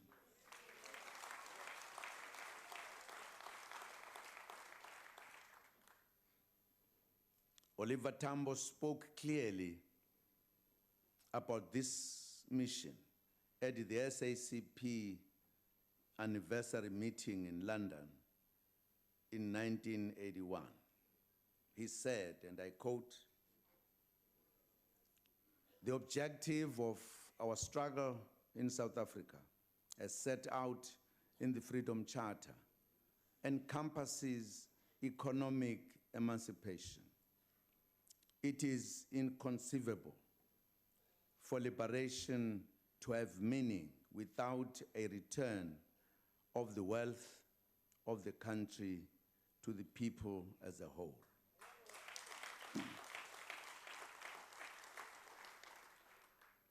To allow the existing economic forces to retain their interests intact is to feed the roots of racial supremacy and exploitation, and it does not represent even the shadow of liberation. It is therefore a fundamental feature of our strategy that victory must embrace more than formal political democracy, and our drive towards national emancipation must include economic emancipation, unquote.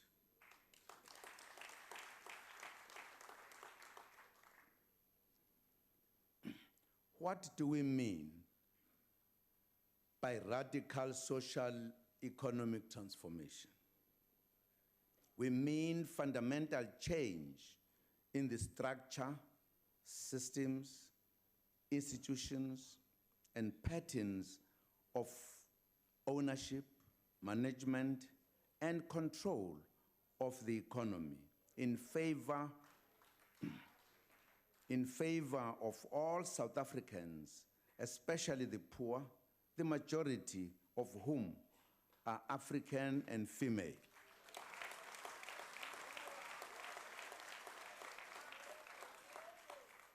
As defined by the governing party, which makes policy for the democratic government. 22 years into our freedom and democracy, the majority of Black people are still economically disempowered. They are dissatisfied with the economic gains from liberation.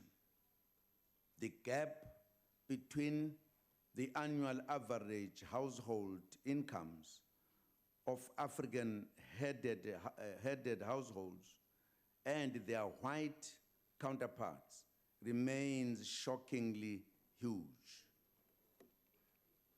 white household and at least 5 times more than black households, according to Statistics South Africa. The situation with regards to the ownership of the economy also mirrors that of household incomes. Only 10% of the top 100 companies on the Johannesburg Stock Exchange are owned by black South Africans, directly achieving principally through the Black Empowerment Codes, according to the National Empowerment Fund. The pace of transformation in the workplace, the implementation of affirmative action policies as required by the Employment Equity Act also remains very slow. In terms of the 2015 to 16 information submitted to the Employment Equity Commission, the representation of whites at top management level amounted to 72%, whilst African representation was at 10%. The representation of coloreds stood at 4.5% and Indians 8.7%. The report further provides that white South Africans, in particular males, are afforded higher levels of recruitment, promotion, and training opportunities as compared to the designated groups. At the level of gender, at senior management level, males remain dominant at 67.6% and females at 32.4%. The skewed nature of ownership and leadership patterns needs to be corrected.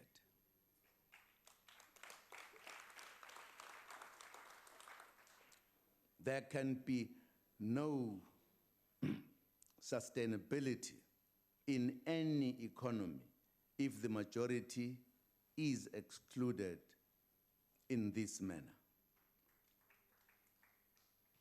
In my discussions with the business community, they accepted these transformation imperatives. Today, we are starting a new chapter of radical socio-economic transformation. We are saying that we should move beyond words to practical programs.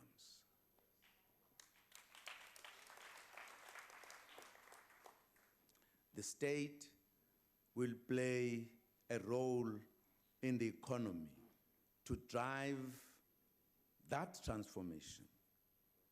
In this regard, government will utilize to the maximum the strategic levers that are available to the state.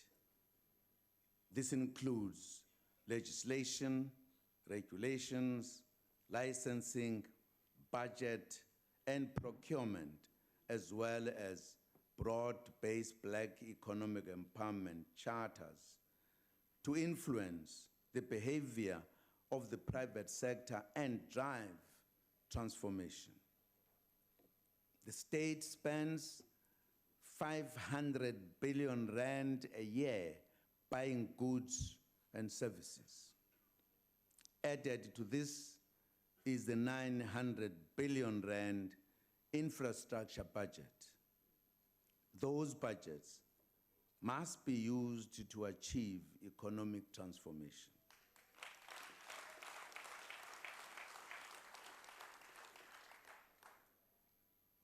As a start, the new regulations making it compulsory for big constructors to subcontract 30% of business to black-owned enterprises have been finalized and were gazetted on the 20th of January.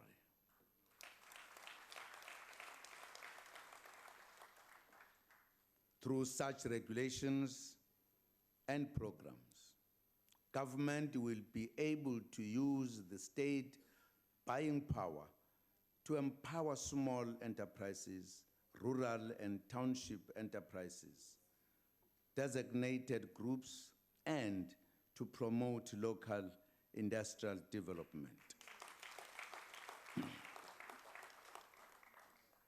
Two key challenges we face is the high levels of concentration in the economy, as well as the collusion and cartels which squeeze out small players and hamper the entry of young entrepreneurs and black industrialists. The competition authorities have done excellent work to uncover the cartels and punish them for breaking the law.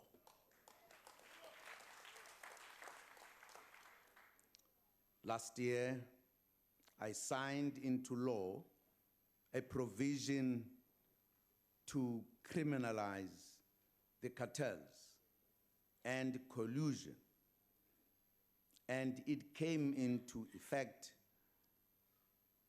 on 1 May. It carries jail sentences of up to 10 years. We are now stepping up our actions to deal with the other challenge, namely economic concentration, where a small grouping controls most of the market.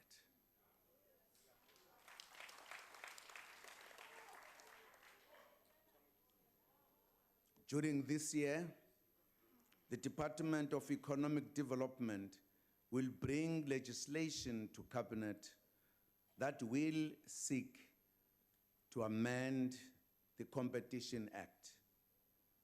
It will, among others, address the need to have a more inclusive economy and to deconcentrate the high levels of ownership and control we see in many sectors. We will then table the legislation for consideration by Parliament. In this way, we seek to open up the economy to new players, give black South Africans opportunities in the economy, and indeed help to make the economy more dynamic, competitive, and inclusive. This is our vision of radical economic transformation.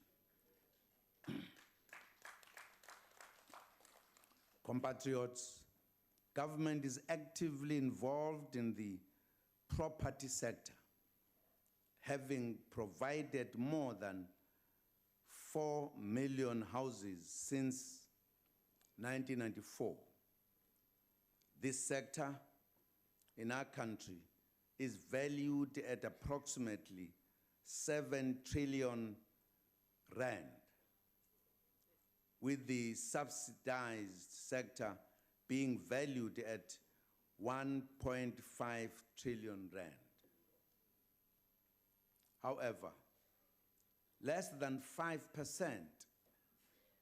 of the sector is owned or managed by black people, and Africans in particular. A draft property practitioners bill will be published by the Department of Human Settlements for public comment with the purpose of establishing a more inclusive representative sector towards radical economic transformation.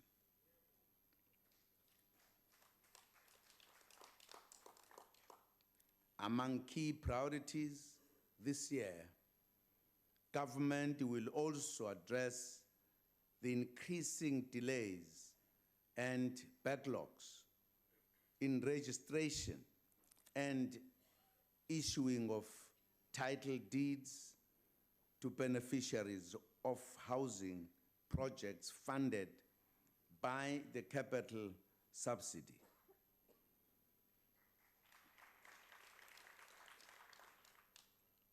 Compatriots, we reiterate that radical economic transformation should mean moving beyond share ownership schemes only.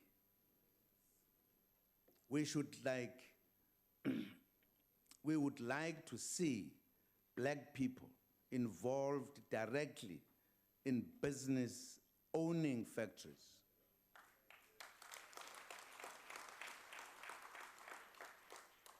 The development of the Black Industrialist Program is thus critical. The program has from inception supported more than 22 entrepreneurs.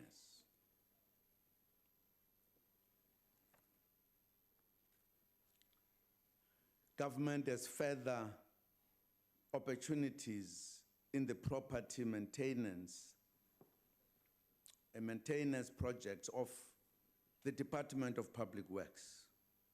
The department will invest approximately 100 million rand this year on critical capital and maintenance programs to modernize harbors.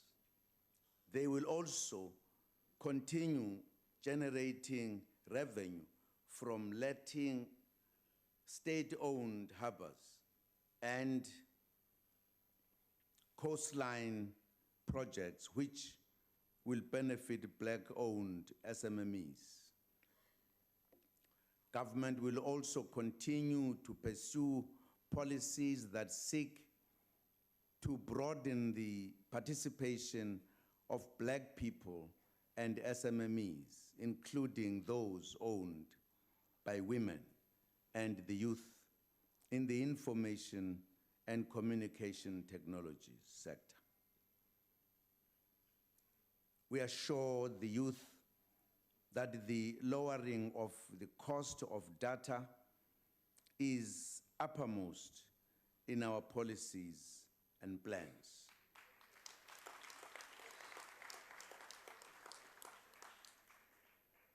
Compatriots, mining has always been the backbone of our economy and an important foreign exchange earner.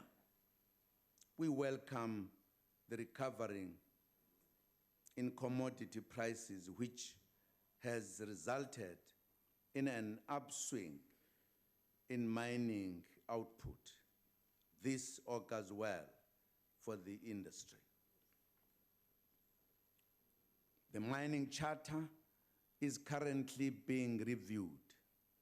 The charter seeks to recognize the internationally accepted right of the state to exercise sovereignty over all the mineral and petroleum resources within the Republic.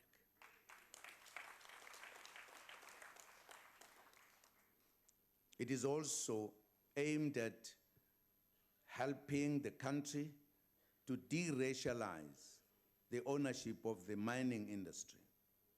This will help ensure the stability of this industry. We trust that discussions between government and business on the charter will yield the results so that the process can be finalized. We'll continue to pursue direct state involvement in mining. The Mining Company of South Africa bill will be presented to Cabinet and Parliament during this year.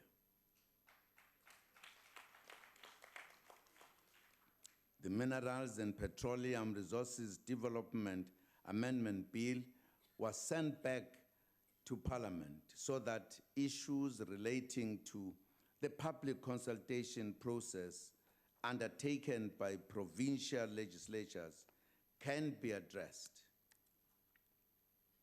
We trust that it shall be processed and returned for finalization without much delay so that the concerns relating to uncertainty raised by business can be resolved. Government continues to work with other stakeholders to combat illegal mining, to save lives, and to prevent the trafficking of precious metals and diamonds. We also continue to place great emphasis on the health and safety of mine workers, which is so crucial to the sustainability of the mining sector. Working with the mining companies, we can ensure that lives are protected at all times. The tragic accident that occurred at Lily Mine outside in Mpumalanga earlier in 2015 is the first of its kind that we have experienced since the dawn of democracy. The families are going through immense pain and frustration. Honorable members, it will be difficult, if not impossible, to achieve true reconciliation until the land question is resolved.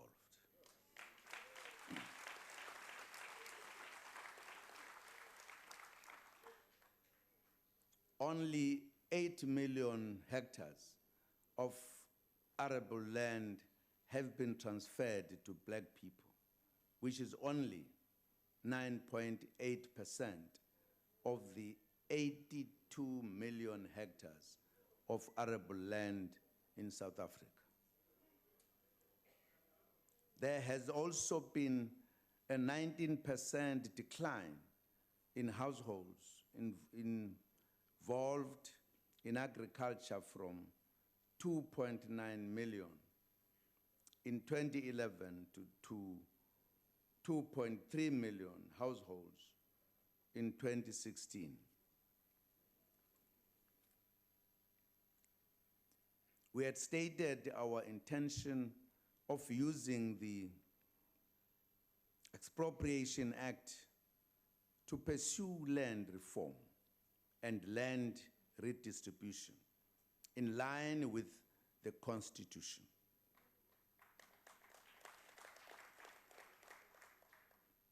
I have now decided to refer the bill back to Parliament for reconsideration on the basis that the bill might not pass constitutional muster.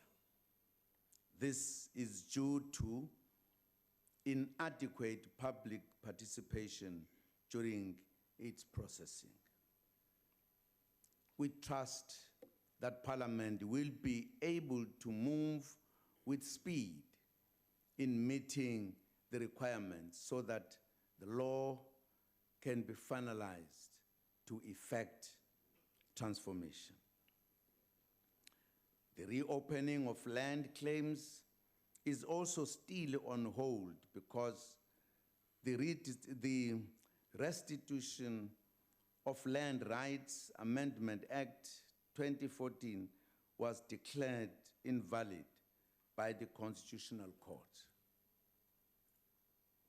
The Constitutional Court found that the public consultation process facilitated by the National Council of Provinces and some provincial legislatures did not meet the standards set in the Constitution. Going forward, government will continue to implement other programs such as the strengthening of Relatives' Right Program, also known as the 50-50 program. In this program, the farm workers join together into a legal entity and together with the farm owner and the new company is established that the workers and the owner become joint owners.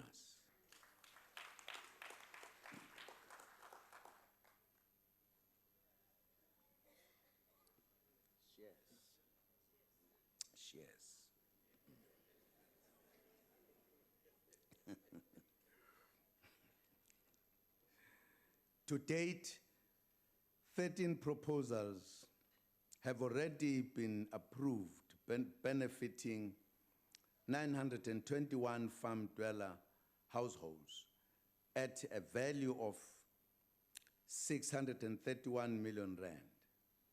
We applaud farmers and farm workers for this innovation. Most importantly, we appeal to land claimants to accept land instead of financial compensation.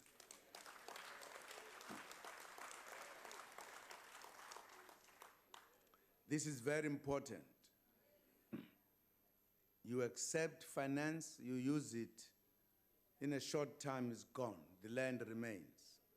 Land has a value for you, so it is important that you remain with the land rather than with the money. I think we were not very meticulous at the beginning by saying you can choose money or land. I think we should have just said the land is brought back to you, you keep it.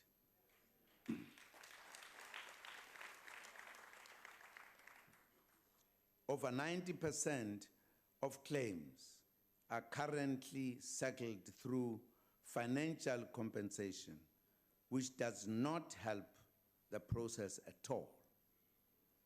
It perpetuates dispossession. It also undermines economic empowerment. Government has committed itself to support black smallholder farmers. I received a memorandum from the African Farmers Association of South Africa, who say the year 2017 must be the year of the commercialization of the black smallholder farmers. Indeed, government will implement a commercialization support program for 450 black smallholder farmers. We encourage more women to consider farming.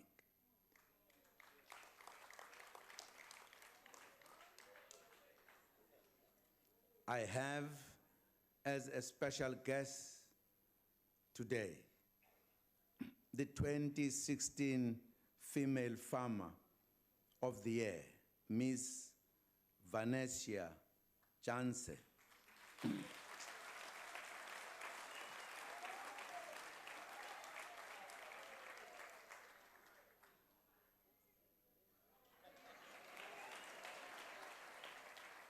from Kaukama municipality in the Eastern Cape. She is dealing with the markets in a number of countries abroad from her farm.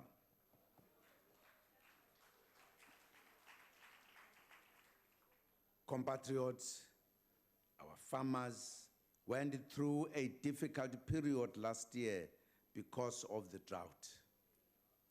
To date, an estimated amount of 2.5 billion rand was made available for the provision of livestock, feed, water, infrastructure, drilling equipment, equipping, and refurbishment of boreholes, auction sales, and other interventions.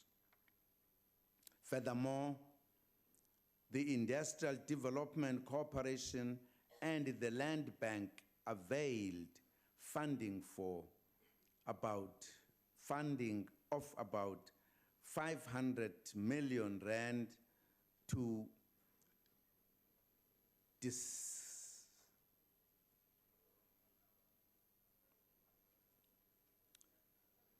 help farmers to manage their credit facilities and support with soft loans.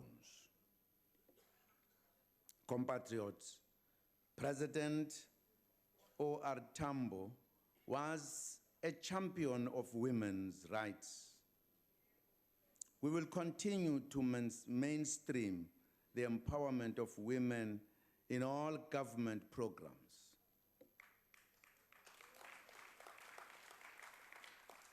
Government will continue to prioritize women's access to economic opportunities and, in particular, to business financing and credit. This is the freedom that heroines of the struggle, such as the late Dora Tamana of Guguletu here in Cape Town, fought for. I am pleased to have her son, Mongezi Tamana, as a guest today.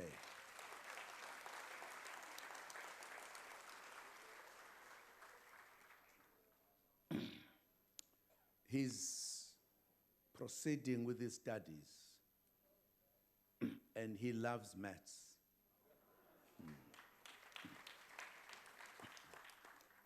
Basic Minister Ampek, compatriots, in December 2015, university students voiced their concerns about the cost of higher education. They correctly pointed out that accumulated debt and fast rising fees were making it harder and harder for those who come from less privileged households to enter and stay within the education system until they complete their studies. It is for this reason that when university students expressed genuine concerns about being excluded from universities, our caring government responded appropriately by taking over the responsibility to pay the fee increase for the 2016 academic year.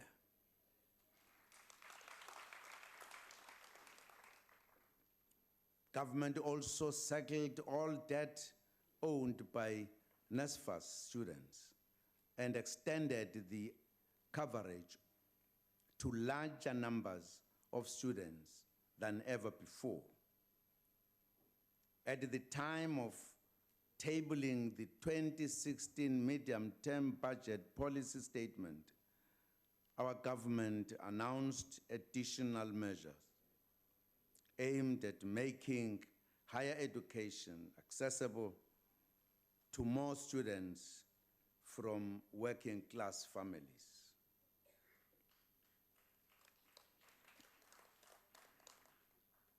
Government has provided funds to ensure that no student whose combined family income is up to 600,000 rand per annum will face fee increases at universities and TVET colleges for 2017.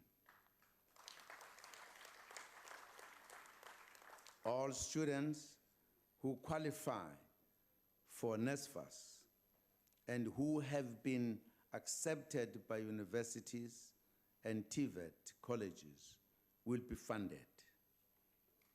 The university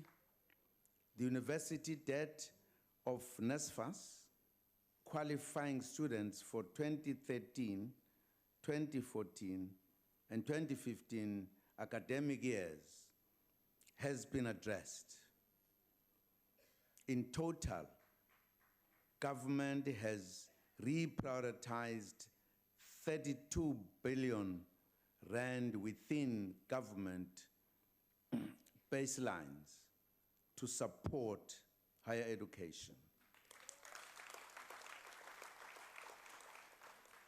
We are ensuring that our deserving students can study without fearing that past debts will prevent them from finishing their studies.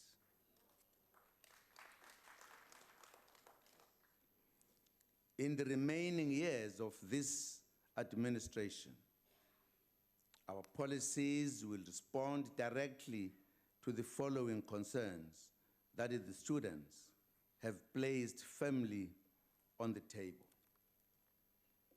Firstly, the students have expressed concern that the NSFAS threshold of 122,000 rand is too low. We will have to look into this matter with the view to raising the threshold on the phased basis in the period ahead. Secondly, the students have pointed out that the full cost of study at some universities is higher than the subsidy that NSFAS provides. As a result, NSFAS students who study at some universities that charge higher fees end up accumulating debt. Our government initiated processes are already looking at this issue too. Honorable members and fellow South Africans, students and their parents should understand that the needs for services like water, sanitation, early childhood development, and good public transport have to also be addressed alongside access to quality higher education and training. But our commitment to finding sustainable solutions to the funding of the social wage in general and education in particular is unwavering. As the processes that we have set in motion draw to the close, such as the HEHA Commission, the Ministerial Task Team, broader engagements with students, universities, and TVET's leadership, and civil society, we will find resources to find expression to our policies. I invite all stakeholders to participate in the processes that are underway so that no view is not heard in the process. No great idea should be excluded.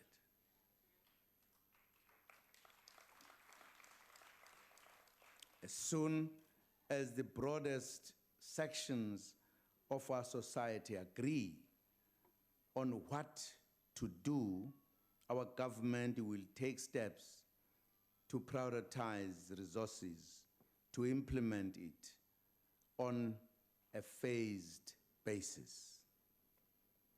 Let us engage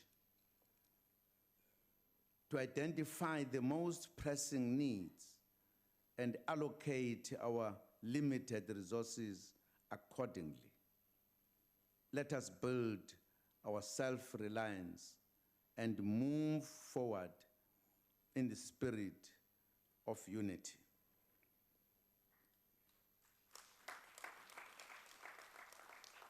Compatriots, the fight against crime is an apex priority.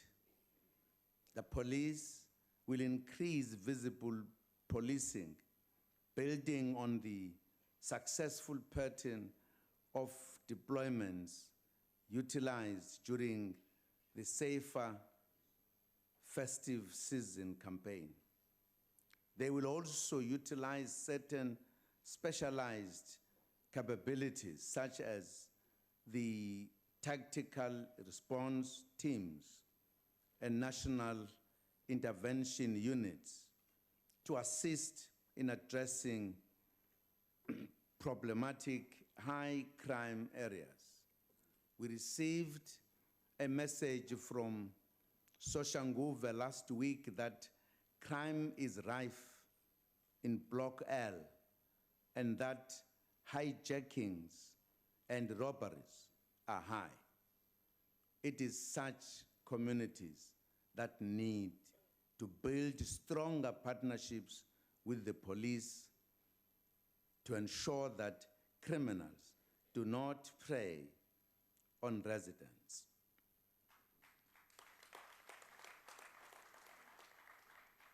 Other measures to fight crime nationally will include the establishment of specialized units focusing on drug-related crime, taxi violence, and firearms,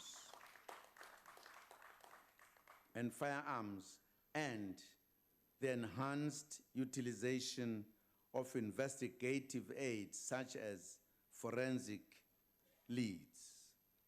The police will also enhance the utilization of the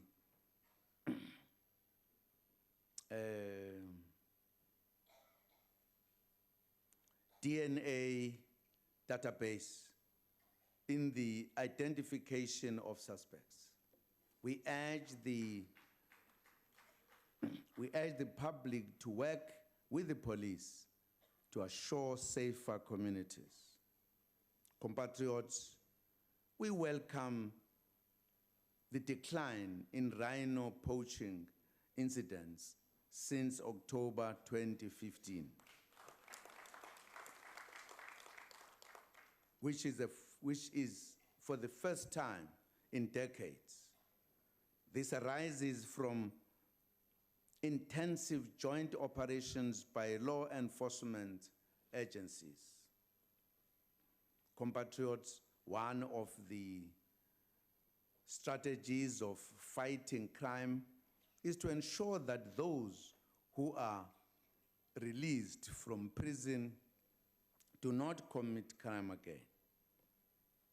The Department of Correctional Services continues to work hard to turn prisons into correctional centers through offering various services. As a result, compliance levels with parole and probation conditions have improved to reach a historic mark of 98%.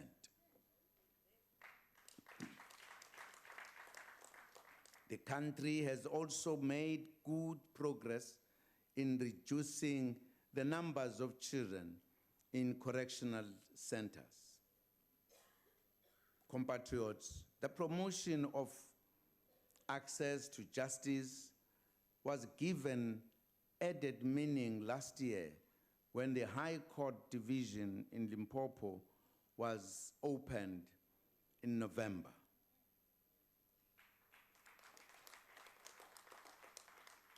The Mpumalanga High Court will be completed during this financial year.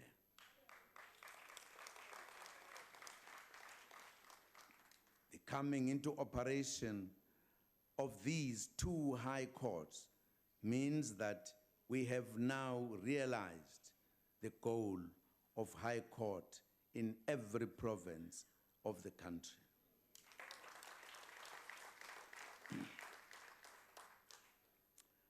Compatriots, the fight against corruption continues within the National Prosecuting Authority. The Asset Forfeiture Unit completed 389 forfeiture cases to the value of 349 million rand. They obtained 326 freezing orders to the value of 779 million rand. A total of 13 million rand was recovered in cases where government officials were involved in corruption and other related offenses in the past year. Compatriots, Oliver Tambo set the tone for the country's foreign policy as early as 1977 when he addressing the first Congress of the Angolan ruling party, MPLA. He said, and I quote, "We seek to live in peace with our neighbors and the peoples of the world in conditions of equality, mutual respect, and equal advantage," unquote. South Africa is honored to chair the Southern African Development Community, SADC, starting from August 2017.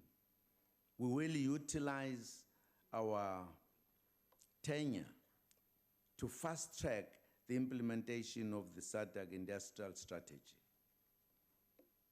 We are accelerating the integration agenda through the implementation of SADC, COMESA, East African Community Free Trade.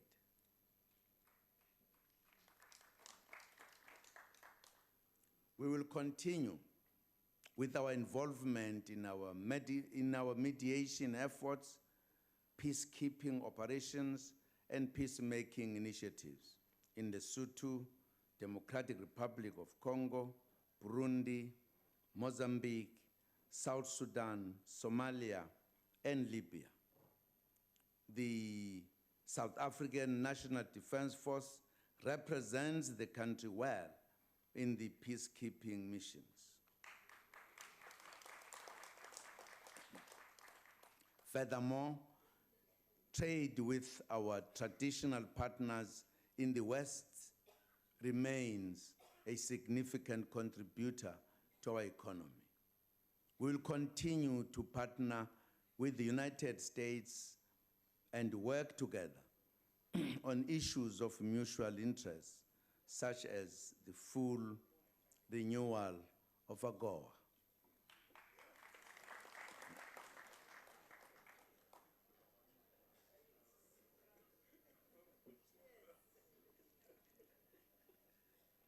We value our relationship with the People's Republic of China. China is one of South Africa's most important and key strategic partners.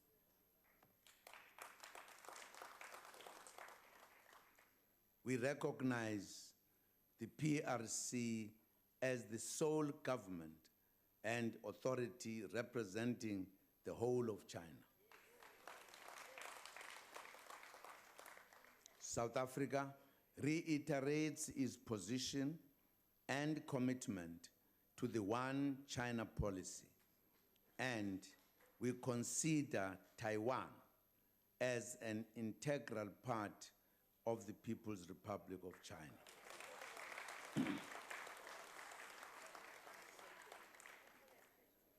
At continental partnership level, the joint Africa-EU strategy remains an important long-term framework for continued cooperation. The economic partnership agreement with the EU came into force in September 2016, thus providing new market access opportunities for South African products.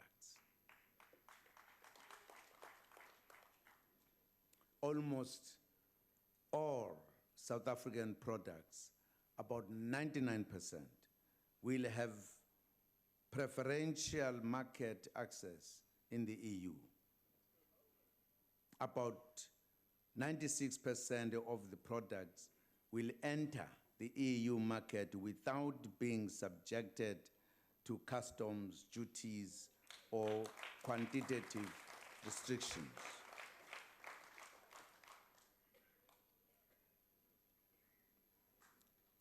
The Southern African Customs Union, Mercosur, preferential trade agreement has also entered into force, providing preferential access to over 1,000 tariff lines.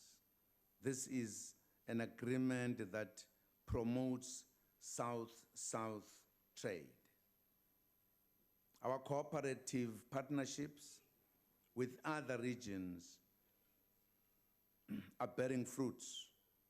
The BRICS New Development Bank has recorded encouraging progress.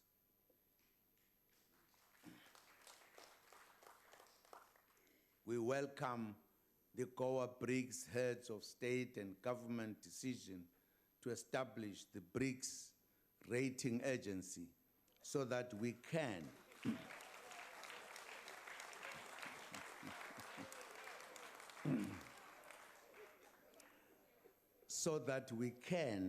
assist each other in assessing our economic paths.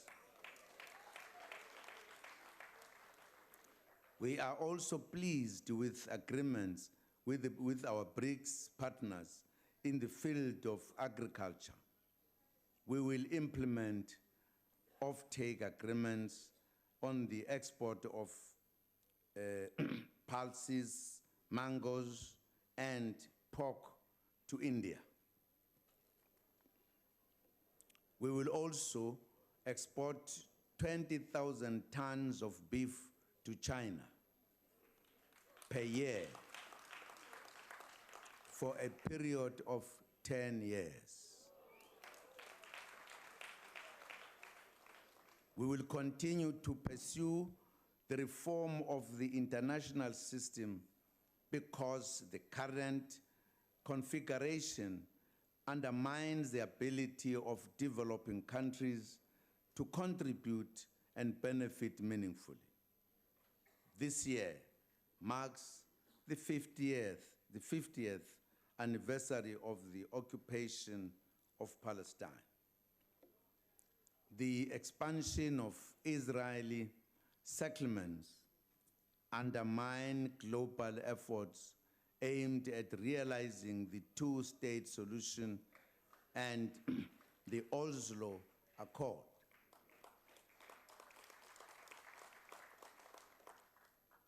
We wish to reiterate our support for the Palestinian cause.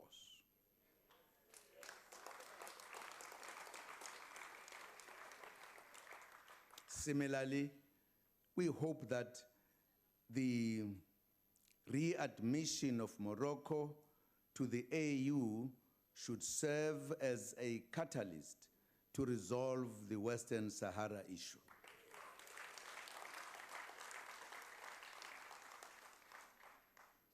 Let me add that South Africa will use Armed Forces Day on the 21st February 2017 to mark the centenary commemorations of the tragic sinking of the SS Mandy, which left 646 soldiers dead in 1917.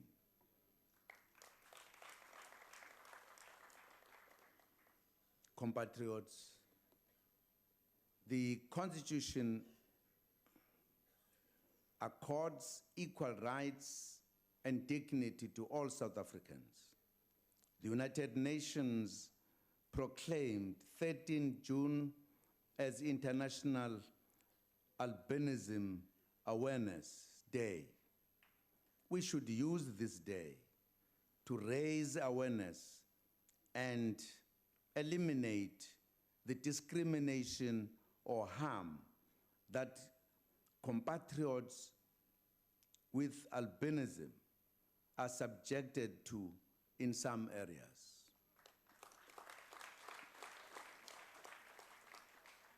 Siyagcizelela ukuthi abantu abanebala elimhlophe bangabantu bafana nabo bonke abantu ezweni. Akuphele ukubahlukumeza. Aziphele nezinkolelo ezingekho ngabo.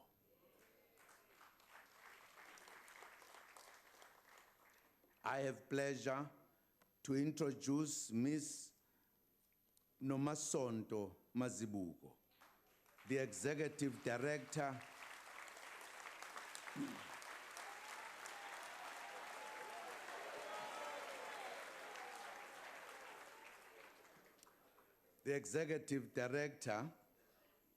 of the Albinism Society of South Africa, one of my special guests.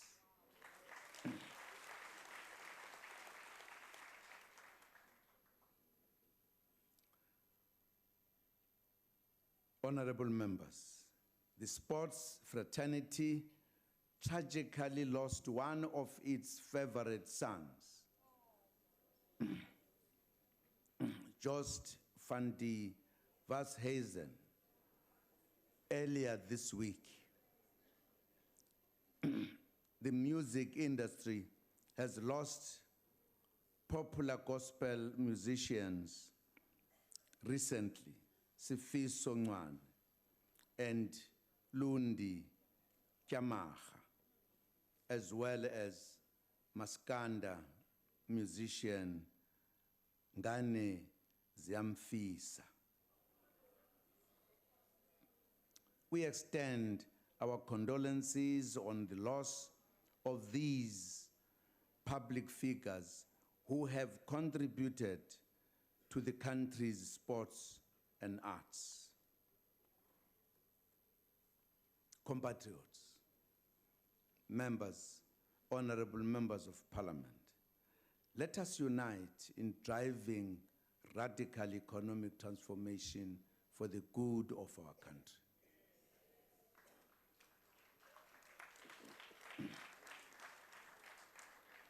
In the words of President Tambo, and I quote, "Working together as fellow South Africans, we have it within our power to transform this country into the land of plenty for all." Where the nightmare of apartheid will just be a faint memory of the past, unquote. And I thank you very much indeed for the opportunity.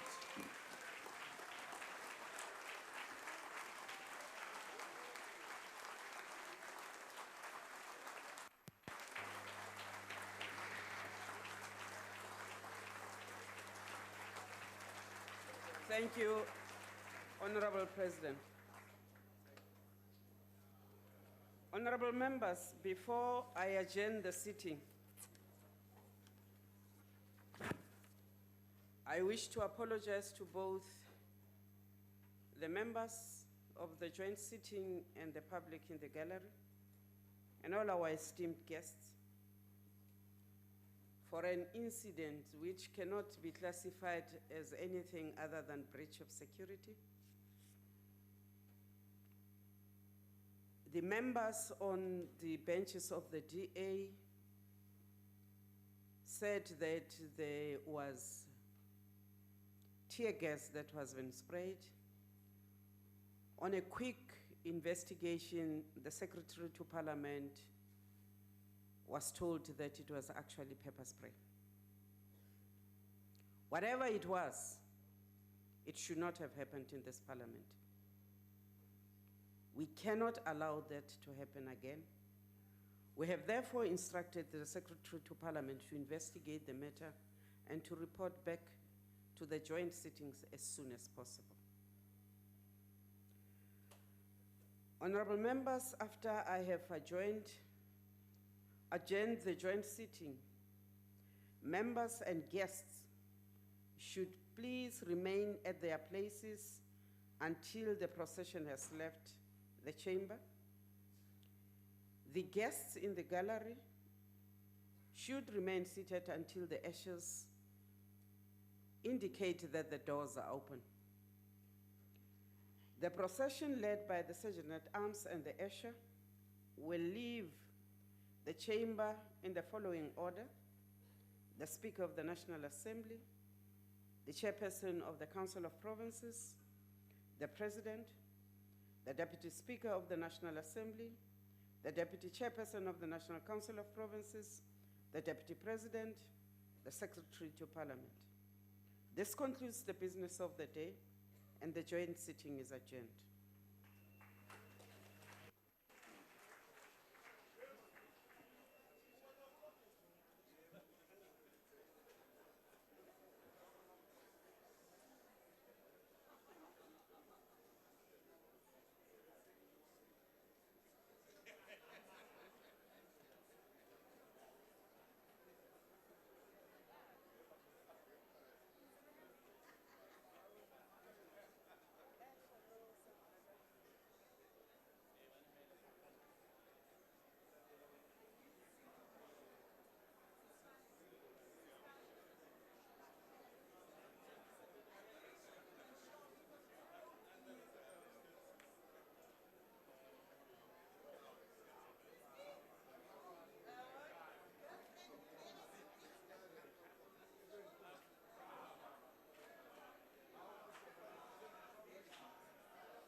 Tambo,